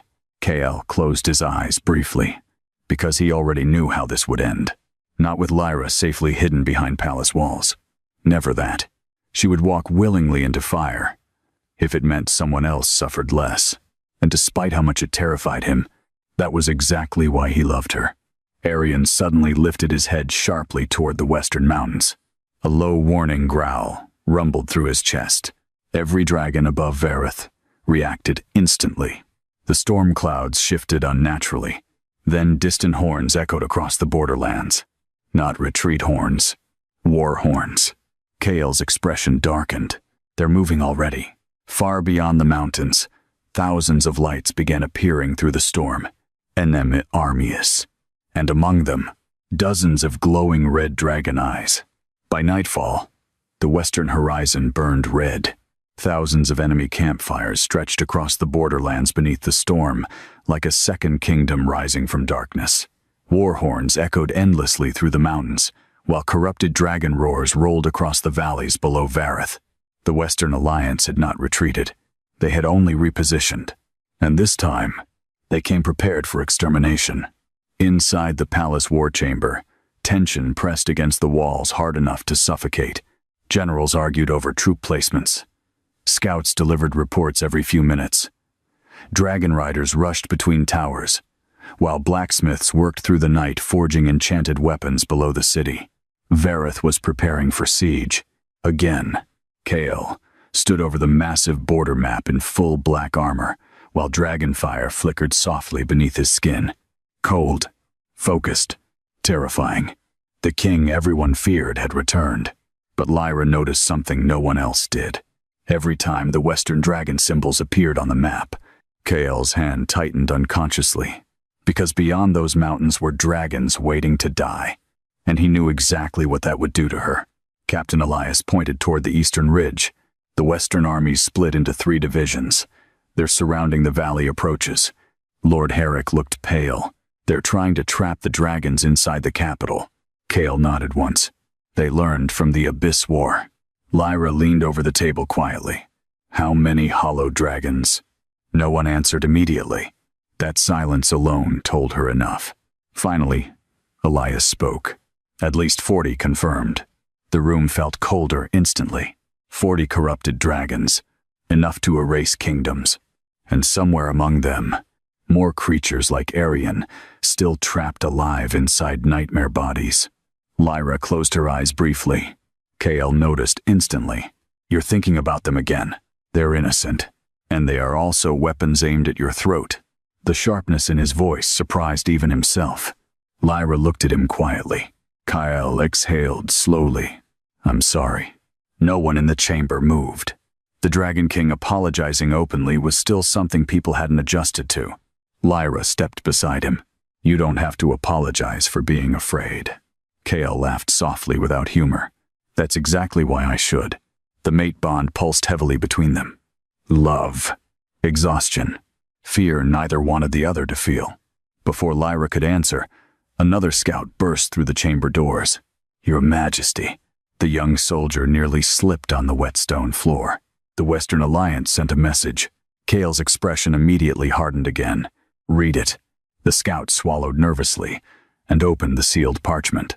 To the kingdom of Vareth. Surrender the Crimson Queen before dawn, and your people will be spared. Silence. The scout hesitated before continuing. Refuse. And the age of dragons ends forever.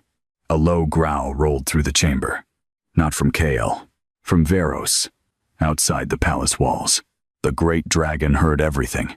Kael slowly took the parchment from the trembling scout, then burned it instantly with black dragon fire. No. One word. Absolute.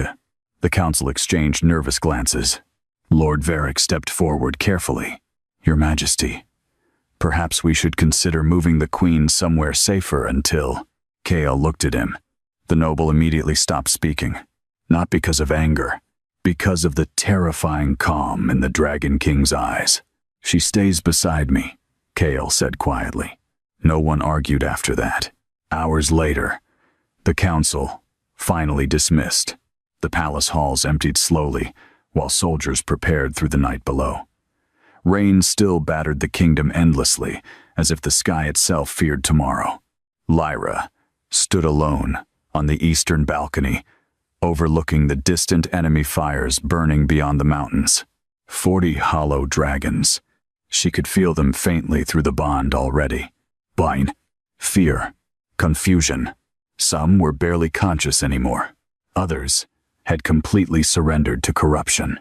Kael approached quietly behind her, carrying a heavy black cloak.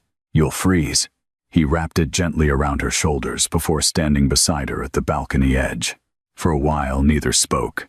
They simply watched the enemy fires together. Then Lyra whispered, "What if they're right?" Kael frowned slightly. About what? What if keeping me alive really does endanger everyone?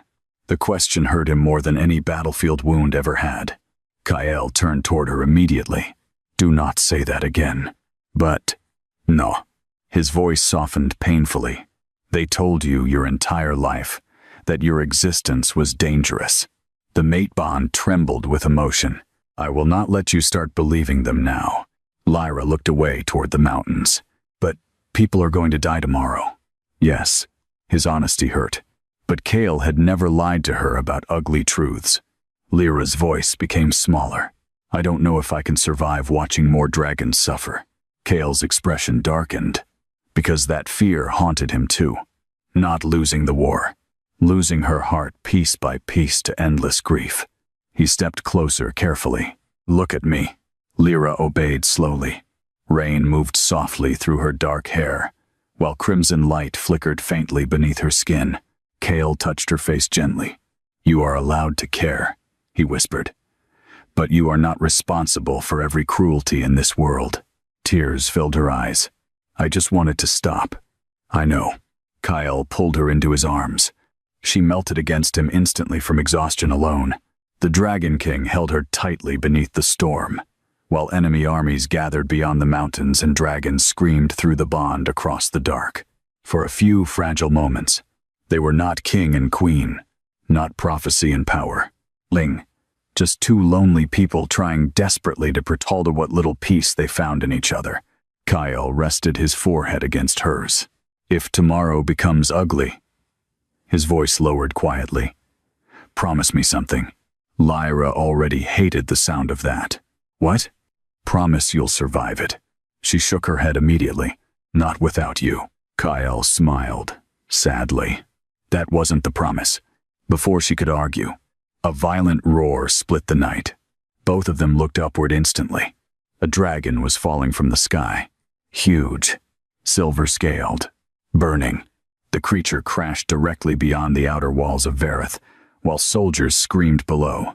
And when Lyra felt the dragon's pain through the bond, her blood turned ice-cold, because the dragon wasn't corrupted. It had been tortured, and carved into its scales was a message written in abyss fire. This is what happens to those who follow the Crimson Queen. The entire palace erupted into chaos. Alarm bells rang across Vareth, while soldiers flooded toward the outer walls below. Dragons launched from the towers overhead with furious roars as smoke and fire rose from the impact site outside the capital. Lyra didn't wait. The moment she felt the dragon's agony through the bond, crimson fire exploded around her body, and she launched from the balcony into the storm. Lyra! Kale cursed and leapt after her instantly. Rain slashed across the night sky, while lightning illuminated the massive crater beyond Vareth's walls. Citizens screamed and scattered as guards formed defensive lines around the fallen dragon, but the creature never attacked. It simply lay there trembling, dying. Lyra landed hard beside the crater and froze. The dragon was enormous. Silver once, now barely recognizable. Its wings had been shredded with iron hooks. Chains pierced directly through its spine, while abyss symbols were carved brutally into exposed flesh. One eye had been burned completely shut, and across its chest, the message still glowed in black fire. This is what happens to those who follow the Crimson Queen. Lyra felt sick, not fear, guilt. The dragon lifted its ruined head weakly toward her, golden eye, trembling, recognizing her, begging. Kael landed beside Lyra moments later, and immediately saw the look on her face. No, she barely heard him. The dragon's pain drowned out everything else.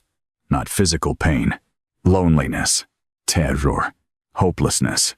The creature had been tortured publicly just to send her a message, and somewhere far beyond the mountains, the Western Kingdoms were probably celebrating it. Kael grabbed her wrist firmly before she could step closer. You're exhausted. It's dying. It could still be a trap. Lyra turned toward him sharply. It's scared. Kael's jaw tightened. Because of course, she understood the dragon's emotions before her own safety again. The silver dragon whimpered softly. The sound nearly shattered her. Through the bond, she saw fragmented memories. Moonlit skies. A nest high in frozen mountains. Dragon hatchlings sleeping beside silver wings. Then soldiers. Chai. Screaming. Years of torture. And finally, a command forced into its mind. Fly to the Crimson Queen. Die where she can see you. Lyra's eyes filled instantly. They made him carry his own death sentence. Kael's expression darkened murderously. Captain Elias approached carefully beside several healers.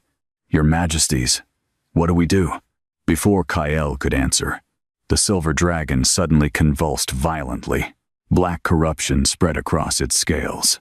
The abyss symbols began glowing brighter, and through the mate bond, Lyra felt the horrifying truth. The dragon was turning. Not naturally. The Western Kingdoms planted corruption inside him intentionally. A delayed transformation. Kael realized it at the same time. Everyone back. Soldiers retreated instantly. The silver dragon screamed. Black fire burst from its jaws, while abyss corruption exploded beneath its skin like infection waking from sleep. Lyra refused to move. Kael grabbed her hard. Lyra. He's fighting it. The dragon slammed its head against the ground repeatedly, roaring in agony, while chains ripped deeper into flesh. Golden and red flickered violently inside its remaining eye. Fight. Corruption. Fight again. The creature was losing, and it knew it. The dragon looked directly at Lyra. Please, not save me. And me. Lyra broke. Tears streamed down her face, as crimson fire trembled violently around her body. Kael felt the agony tearing through her soul and immediately pulled her against him. You don't have to do this. But she already knew. The dragon could not survive. And if the corruption fully consumed it inside the city, thousands would die. The silver dragon screamed again. This time its voice sounded less like an animal, and more like someone drowning. Lyra slowly pulled away from Kael. Every soldier on the walls watched silently. Rain poured endlessly around them. The dragon lowered its ruined head weakly before her, not as a beast before a queen, as a dying creature asking for mercy. Lyra touched its face gently. I'm so sorry, she whispered. The dragon's eye softened. Relief. Then Lyra closed her own eyes. Crimson fire spread softly from her hand across the dragon's body, not violent like battle flames. Varm. Peaceful. The silver dragon relaxed immediately. The corruption stopped spreading. The pain faded. For one brief moment, the creature looked free again. Then slowly, it stopped breathing. Silence covered the battlefield. Only rain remained. Lyra stayed kneeling beside the dragon long after the fire disappeared. Kael approached carefully. The mate bond ached violently between them. Not because of danger, because he could feel her grief like his own now. Lyra looked small again suddenly. Not the Crimson Queen. Just a girl, kneeling beside something she failed to save. Kael crouched beside her quietly. "You didn't fail him." Her voice cracked. "I was too late." "No." Kael gently brushed wet hair from her face. "You made sure he didn't die alone." Those words finally shattered the last of her composure. Lyra buried her face against his chest while sobs shook through her body beneath the storm. The soldiers looked away respectfully. Even dragons perched silently across the walls lowered their heads in mourning. Kael held her tightly while rain soaked through black armor and crimson cloth alike. And slowly, his expression changed. The grief remained, but beneath it, something colder began growing. Rage, not the explosive fury of battle. Something far worse. The quiet rage of a king finally understanding there could be no peace with monsters wearing human faces.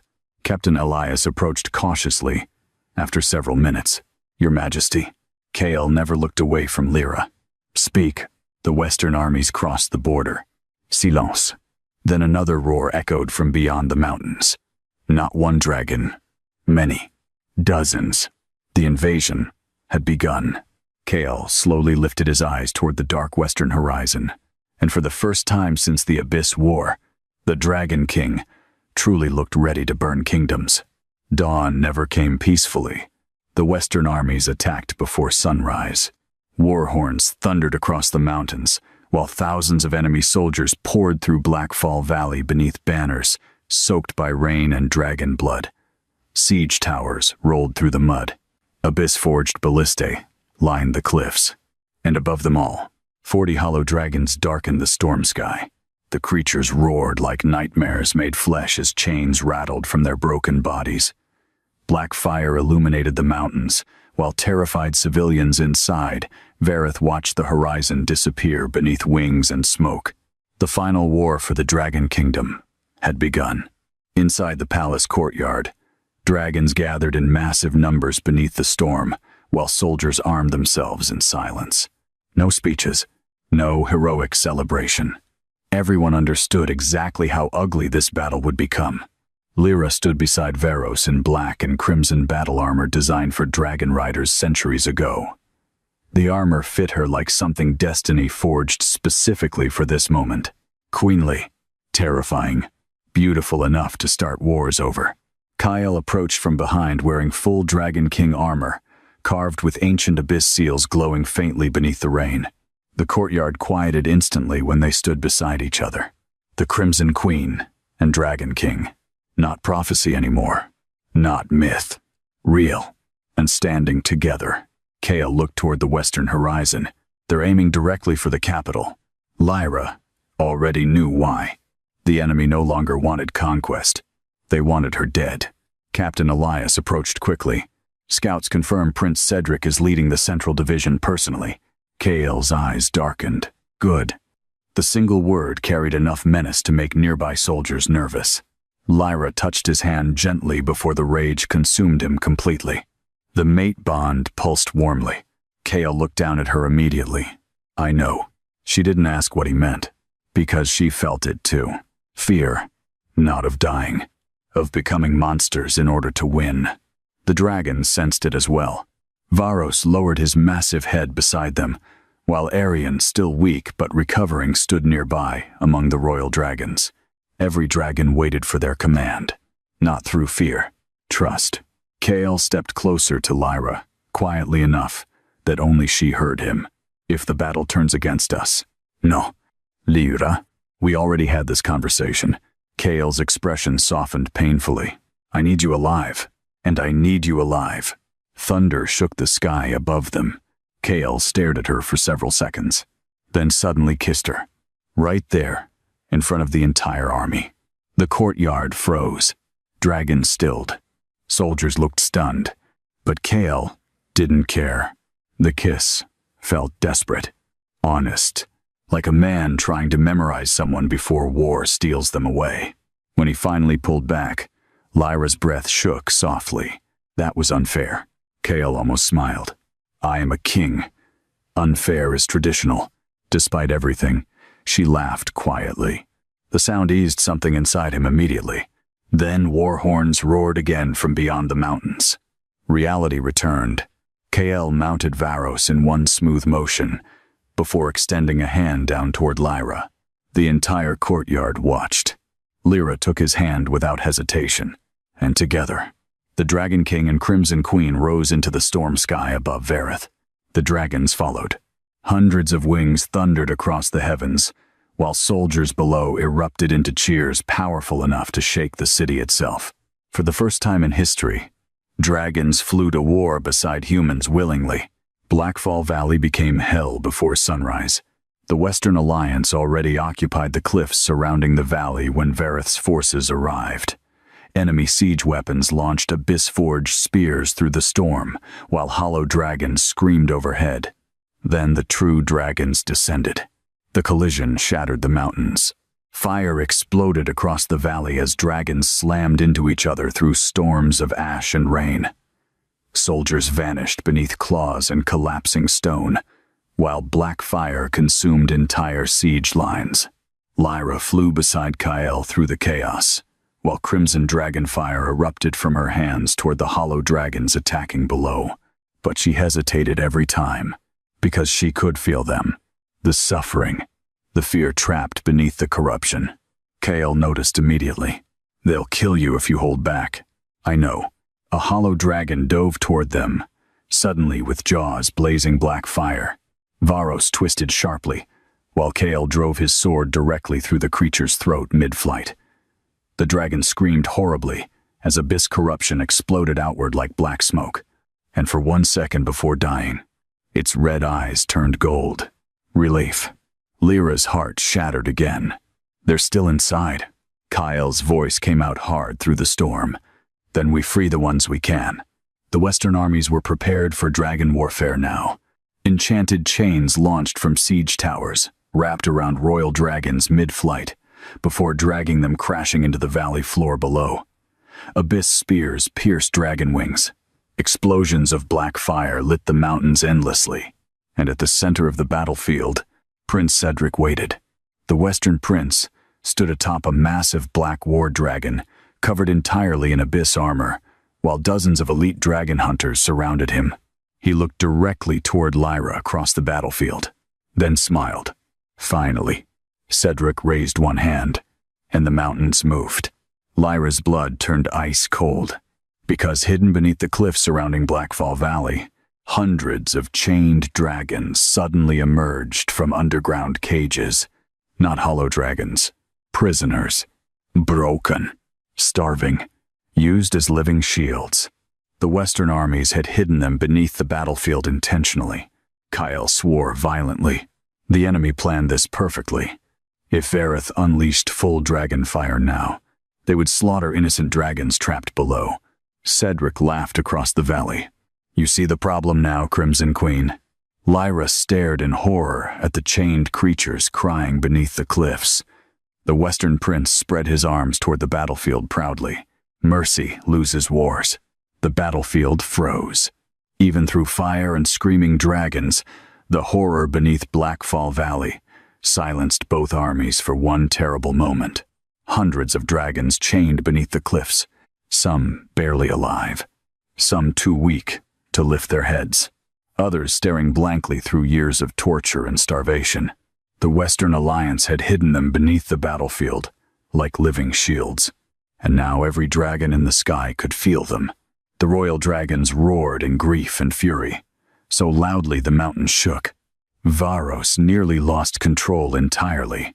Kael gripped the dragon's reins hard while staring across the valley at Prince Cedric with absolute hatred. You chained your own kind beneath a war zone. Cedric looked unmoved. They are animals. The words hit Lyra harder than any blade, because she recognized that sentence. She heard versions of it her entire life. Witch. Monster. Thing. Not human enough to deserve mercy.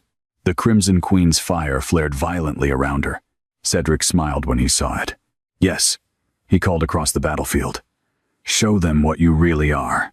Lyra realized the trap instantly.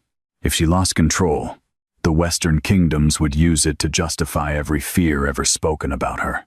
If she hesitated, thousands would die. Kyle felt the conflict tearing through her soul via the mate bond. Lyra. She looked toward him. The battlefield disappeared for one tiny second. Only him remained. Kyle's expression softened, despite the chaos around them. "You are not alone anymore." Those words steadied something inside her, immediately. The Crimson Queen closed her eyes briefly, then opened them again calm. Not consumed by rage. Controlled. Chosen. Lyra slowly rose from Varos's back into the storm sky. Every dragon across Blackfall Valley stopped moving instantly. Even the hollow dragons reacted. Crimson fire spread behind her like wings of living dawn, while rain evaporated before touching her skin. The battlefield watched in silence. Cedric's smile faded slightly, because this did not look like a monster losing control. This looked like a queen. Lyra's voice thundered across the valley. "Every dragon forced into chains today. The mountains trembled. Leaves this battlefield free." The Western generals laughed nervously. "Impossible." There were too many. Too much corruption. Too many chains. Then Lyra spread her arms, and the dragon bond awakened completely. Every dragon across Blackfall Valley screamed simultaneously. Not in pain. Recognition. Crimson light erupted across the battlefield as ancient symbols ignited beneath every chained dragon hidden underground. The chains started breaking. "On ne be on." Cedric's face lost color instantly. No. The trapped dragons roared in confusion and shock as abyss-forged restraints cracked apart beneath Lyra's power. Some creatures collapsed too weak to stand. Others burst upward through the cliffs in explosions of stone and fire. The battlefield descended into chaos instantly. Western soldiers panicked. Dragon hunters screamed orders, and the freed dragons turned on their captors. Cedric roared furiously. "Kill her." Ballistae fired toward the sky. Abyss spears shot directly at Lyra from every direction. Kyle moved instantly. Varos slammed through the storm like living darkness, while Kale's black dragon fire obliterated the incoming barrage midair. The Dragon King positioned himself between Lyra and the entire battlefield without hesitation. Cedric watched with cold fascination. "You would die for her so easily." Kyle's answer came without hesitation. "Yes." The Western prince looked almost disturbed by the honesty. Because men like Cedric understood power, control, fear, but love strong enough to face death willingly? That terrified them. The freed dragons erupted fully from beneath the valley now. Hundreds of abused creatures filled the battlefield skies, while chains dragged behind broken wings and scarred bodies. Some attacked Western forces immediately.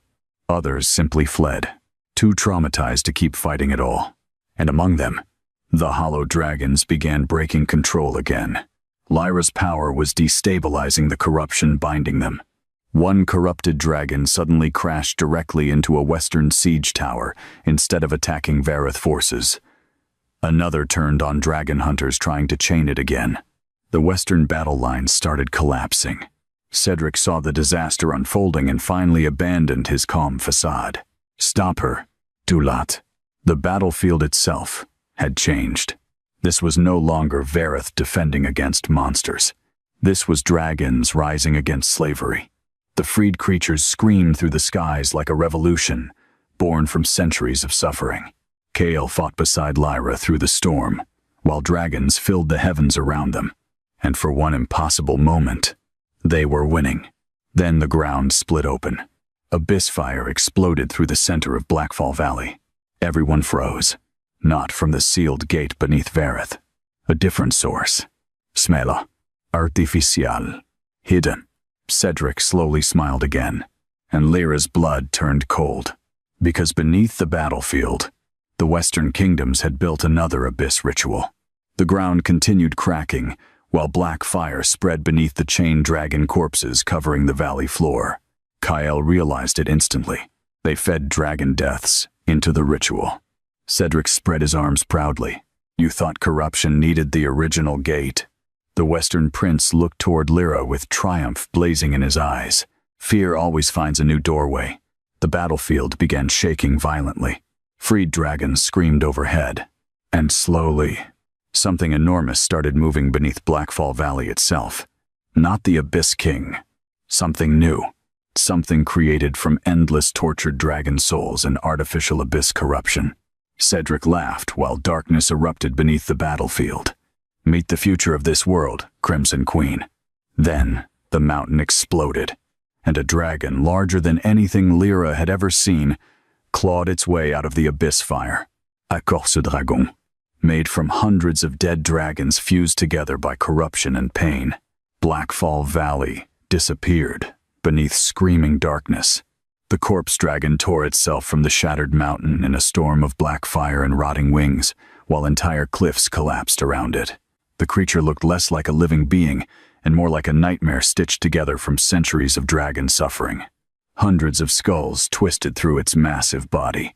Broken wings fused into enormous limbs. Chains dragged behind it like rivers of death. And worst of all, every soul trapped inside it was still screaming. Lyra nearly fell from the sky the moment the dragon roared, because through the dragon bond, she heard all of them. Whine. Endless, unbearable pain. The corpse dragon wasn't alive. It was a mass grave forced to move. The freed dragons across the battlefield panicked instantly. Some fled the valley entirely, while others screamed in terror at the abomination rising beneath them. Even Varos recoiled. Kyle's expression darkened with horror. Cedric laughed from atop his armored war dragon, while abyss fire illuminated his face. The Western Kingdoms spent decades perfecting it. The corpse dragon opened its jaws. Thousands of dragon voices screamed together from inside its throat. Then, black fire erased an entire mountain ridge. The explosion annihilated both Western and Verith soldiers instantly. Cedric didn't even flinch. Lyra stared in horror. He doesn't care who dies. Kyle's answer came cold. People like him never do. The corpse dragon turned slowly toward the sky, toward Lyra, because every corrupted soul trapped inside it could feel the Crimson Queen calling to them. The creature lunged upward. Fast. Far too fast for something that massive. Move. Kyle slammed Varos sideways just before jaws large enough to swallow towers snapped shut where Lyra had been moments earlier. The shockwave alone sent dragons spiraling through the storm. The battlefield erupted into panic. The corpse dragon did not distinguish friend from enemy. It devoured everything. Western siege towers vanished beneath claws. Entire dragon flights disappeared inside abyss fire. Cedric's own soldiers began fleeing in terror, but the prince only watched Lyra, obsessed, because even now, he believed he could force her to become a monster too. "Kill it!" generals screamed below, but no one knew how. The creature regenerated instantly from every wound. Destroyed dragon flesh reformed endlessly through abyss corruption, while trapped souls continued screaming from inside its body. Lyra felt every scream like knives. Kyle saw her shaking. "Don't listen to it. I can't block them out." The corpse dragon roared again, and suddenly Lyra saw the truth hidden inside it. Not just dead dragons, living ones too. Some still trapped conscious within the fused flesh. Horrified, unable to escape. Tears filled her eyes instantly. There are survivors inside. Kyle's heart dropped. Of course there were. Cedric smiled when he realized they understood. "You see the problem now?" The Western Prince spread his arms toward the abomination proudly. "If you destroy it, you kill them too." The battlefield froze again. Another impossible choice. Mercy or victory. Lyra closed her eyes briefly. The abyss always forced the same decision. Become cruel enough to win, or lose everything trying to stay good. Kyle moved beside her in the storm. "Lyra." She looked toward him weakly. Kale's voice lowered quietly beneath the battle screams. "You do not have to save everyone. One. The words hurt because he meant them kindly, because he already knew what she was about to try, and it terrified him. Lyra looked back toward the corpse dragon thrashing across the valley while trapped dragons screamed from inside its flesh. Then she whispered softly, "But I have to try." Kyle closed his eyes briefly. Of course she would. The mate bond pulsed heavily between them. Fear, love, acceptance. Kale finally exhaled. "Then we do it together." The corpse dragon suddenly crashed through the battlefield again, devouring Western soldiers and dragons alike, while abyss fire consumed entire sections of Blackfall Valley.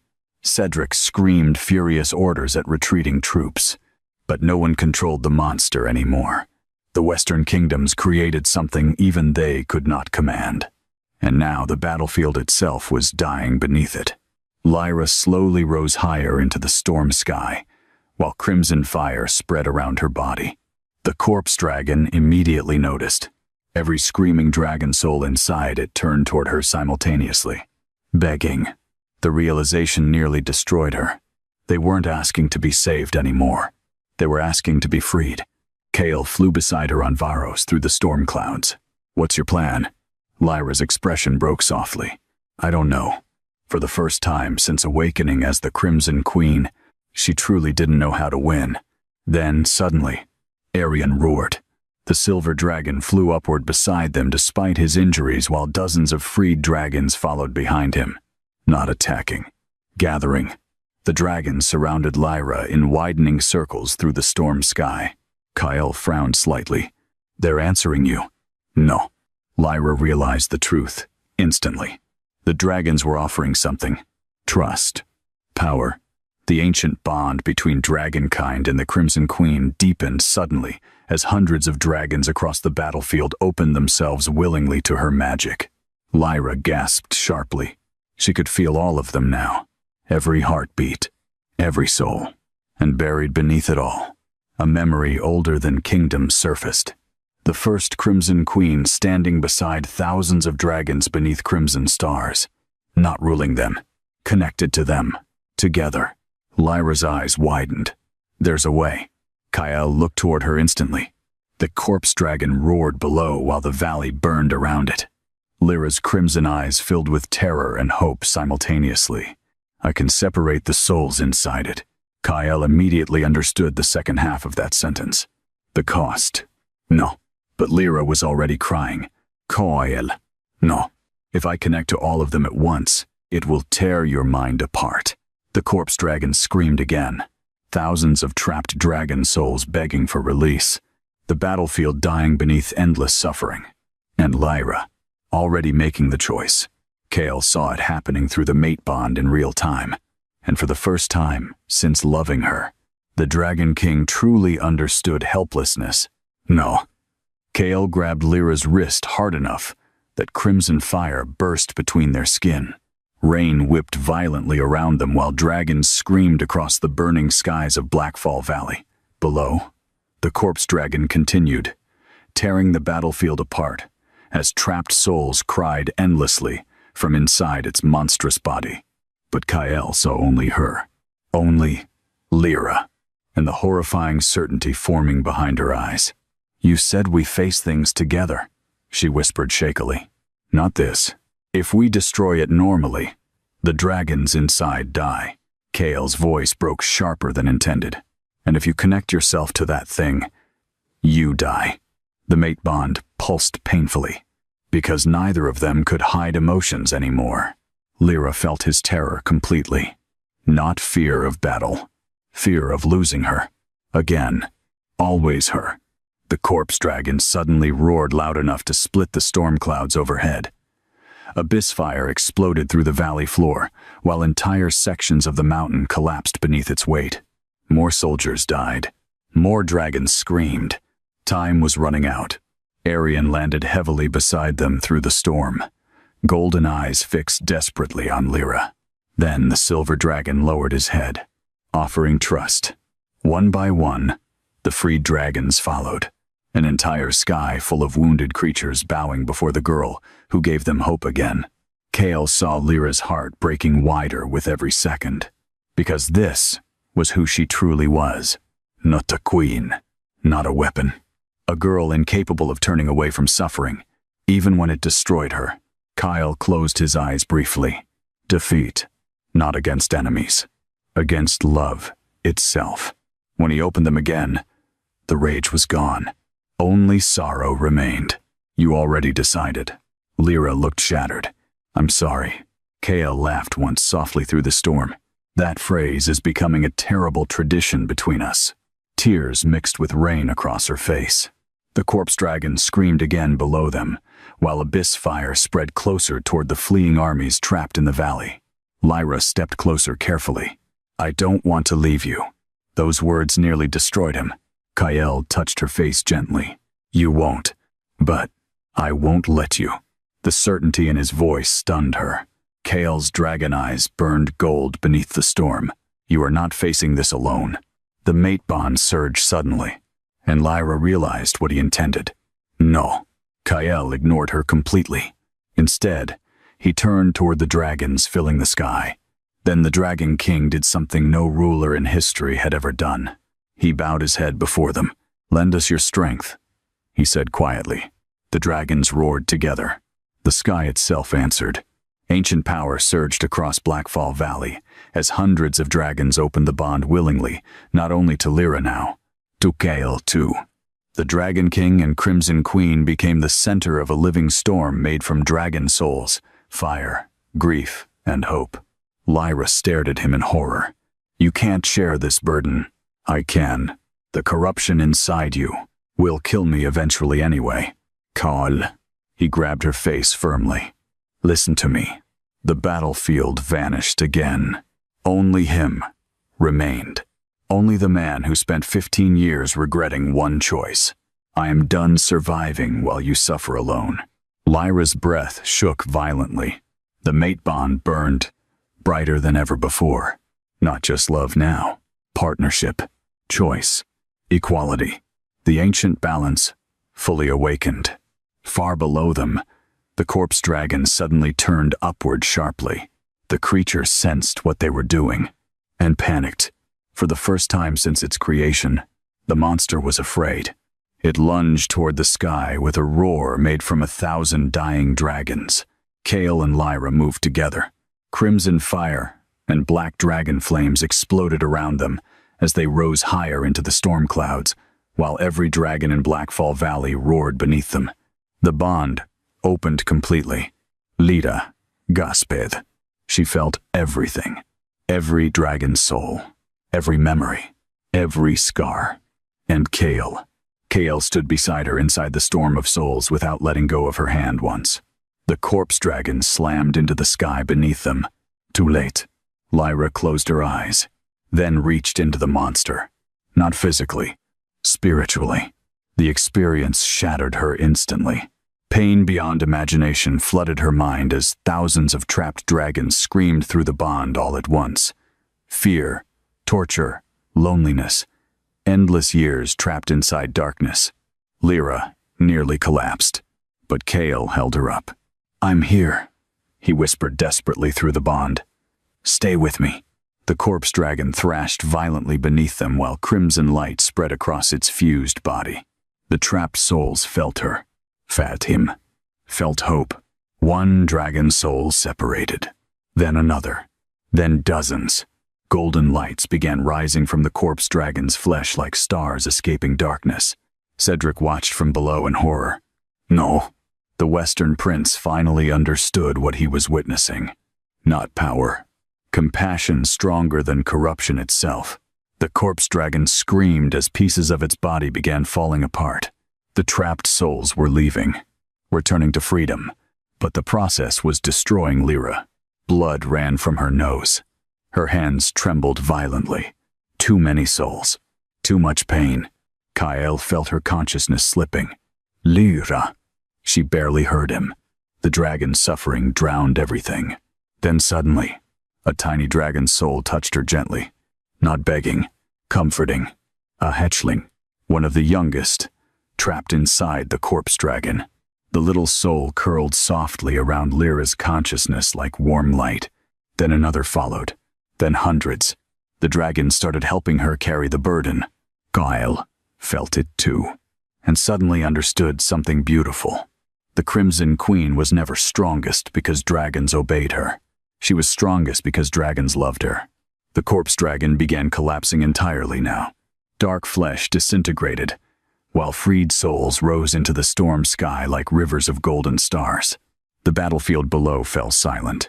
Even enemy soldiers stared upward speechlessly, because for the first time in history, they witnessed mercy powerful enough to defeat horror. Then, the corpse dragon opened its final remaining eye and looked directly at Prince Cedric. The Western Prince froze, because inside that dying eye, every tortured dragon soul remembered him. Prince Cedric tried to run. For the first time since the war began, true fear finally shattered the cold arrogance across his face as the corpse dragon turned toward him with its final remaining eye, an eye filled with thousands of trapped souls. Remembering, the battlefield went silent. Even the storm itself seemed to pause. Cedric backed his war dragon away desperately, while Western soldiers scattered around him in panic. No, the corpse dragon roared, not with rage, judgment. The sound shook Blackfall Valley hard enough to crack the mountains, while golden dragon souls spiraled through the storm sky like stars finally escaping darkness.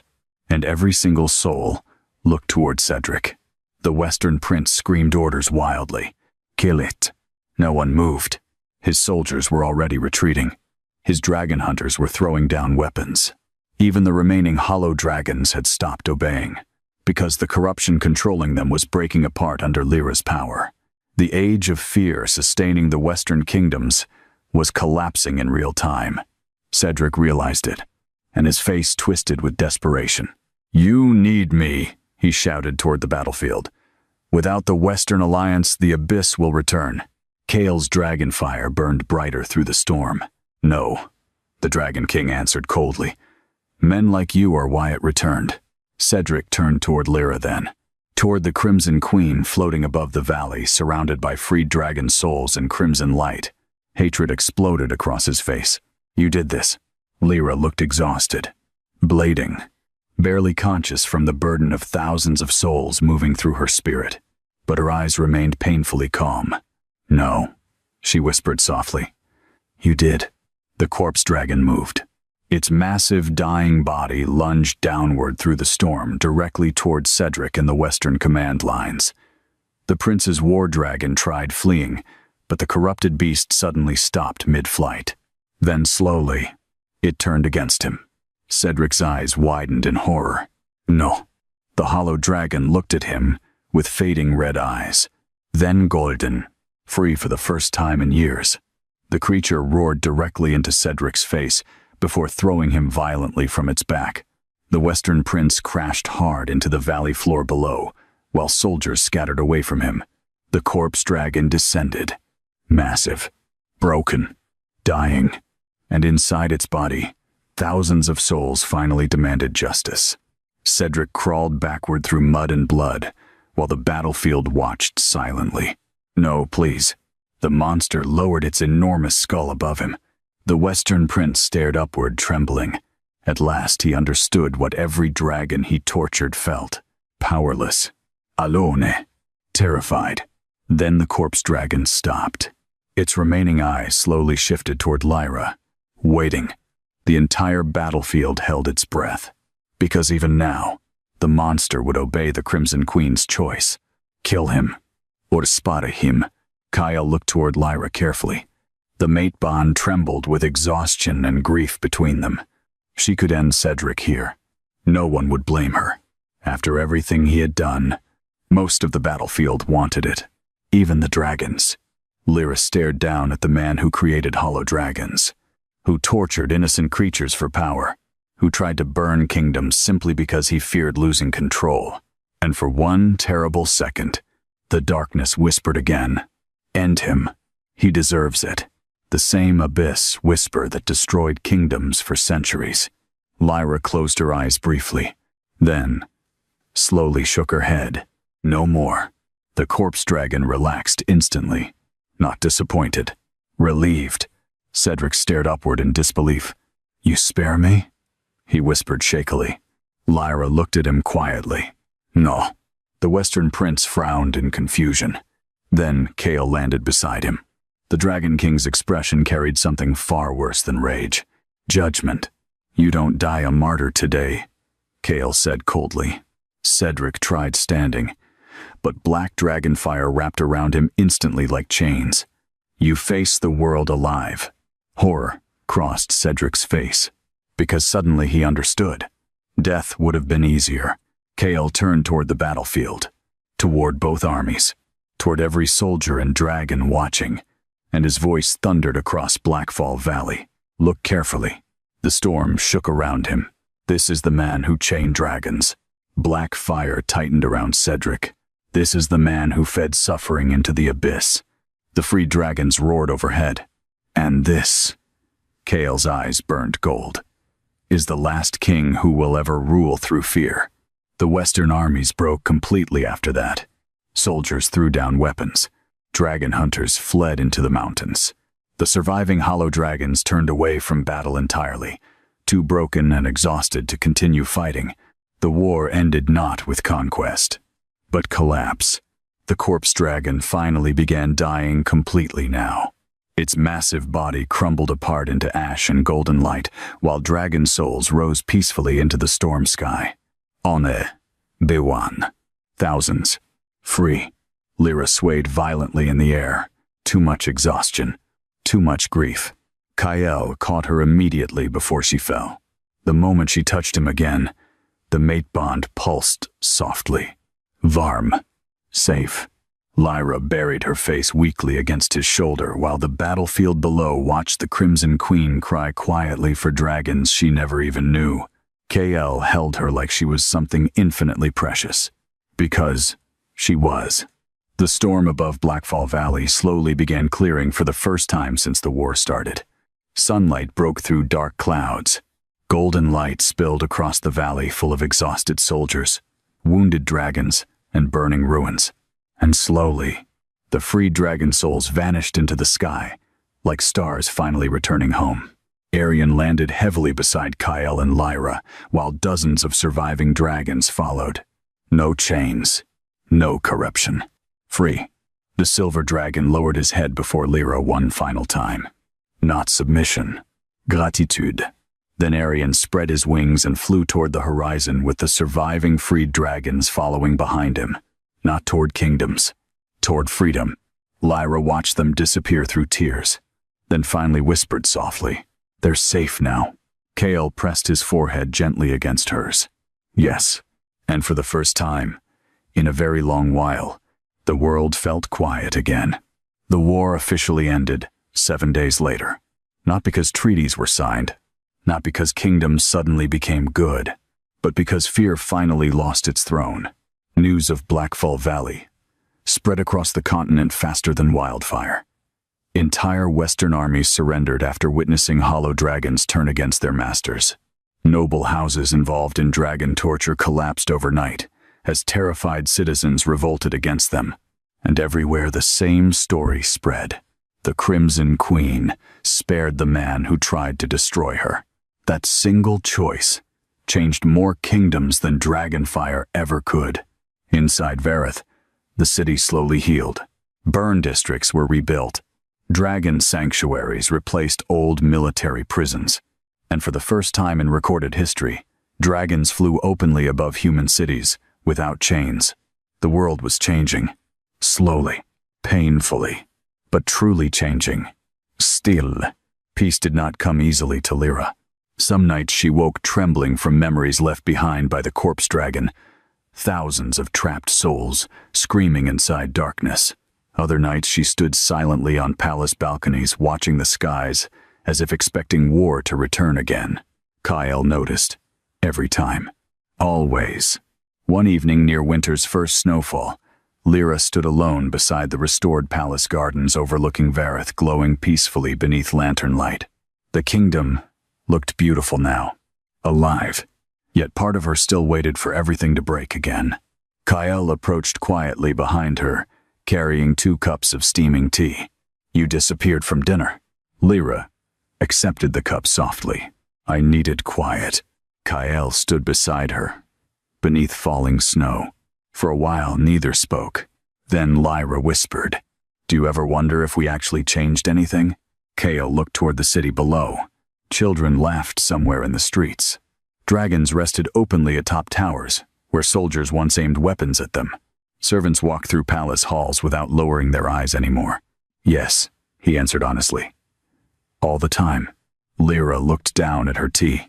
"The world still feels cruel." Kale's expression softened painfully.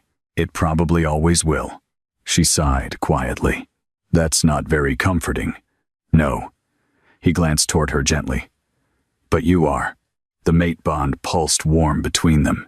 Not burning anymore. Not overwhelming. Simply there. Steady. Like breathing. Lyra leaned slightly against his shoulder without thinking. And Kyle realized something strange. For the first time in his entire life, silence no longer felt lonely. Suddenly, footsteps approached through the snow-covered garden paths. Captain Elias bowed quickly. "Your Majesties."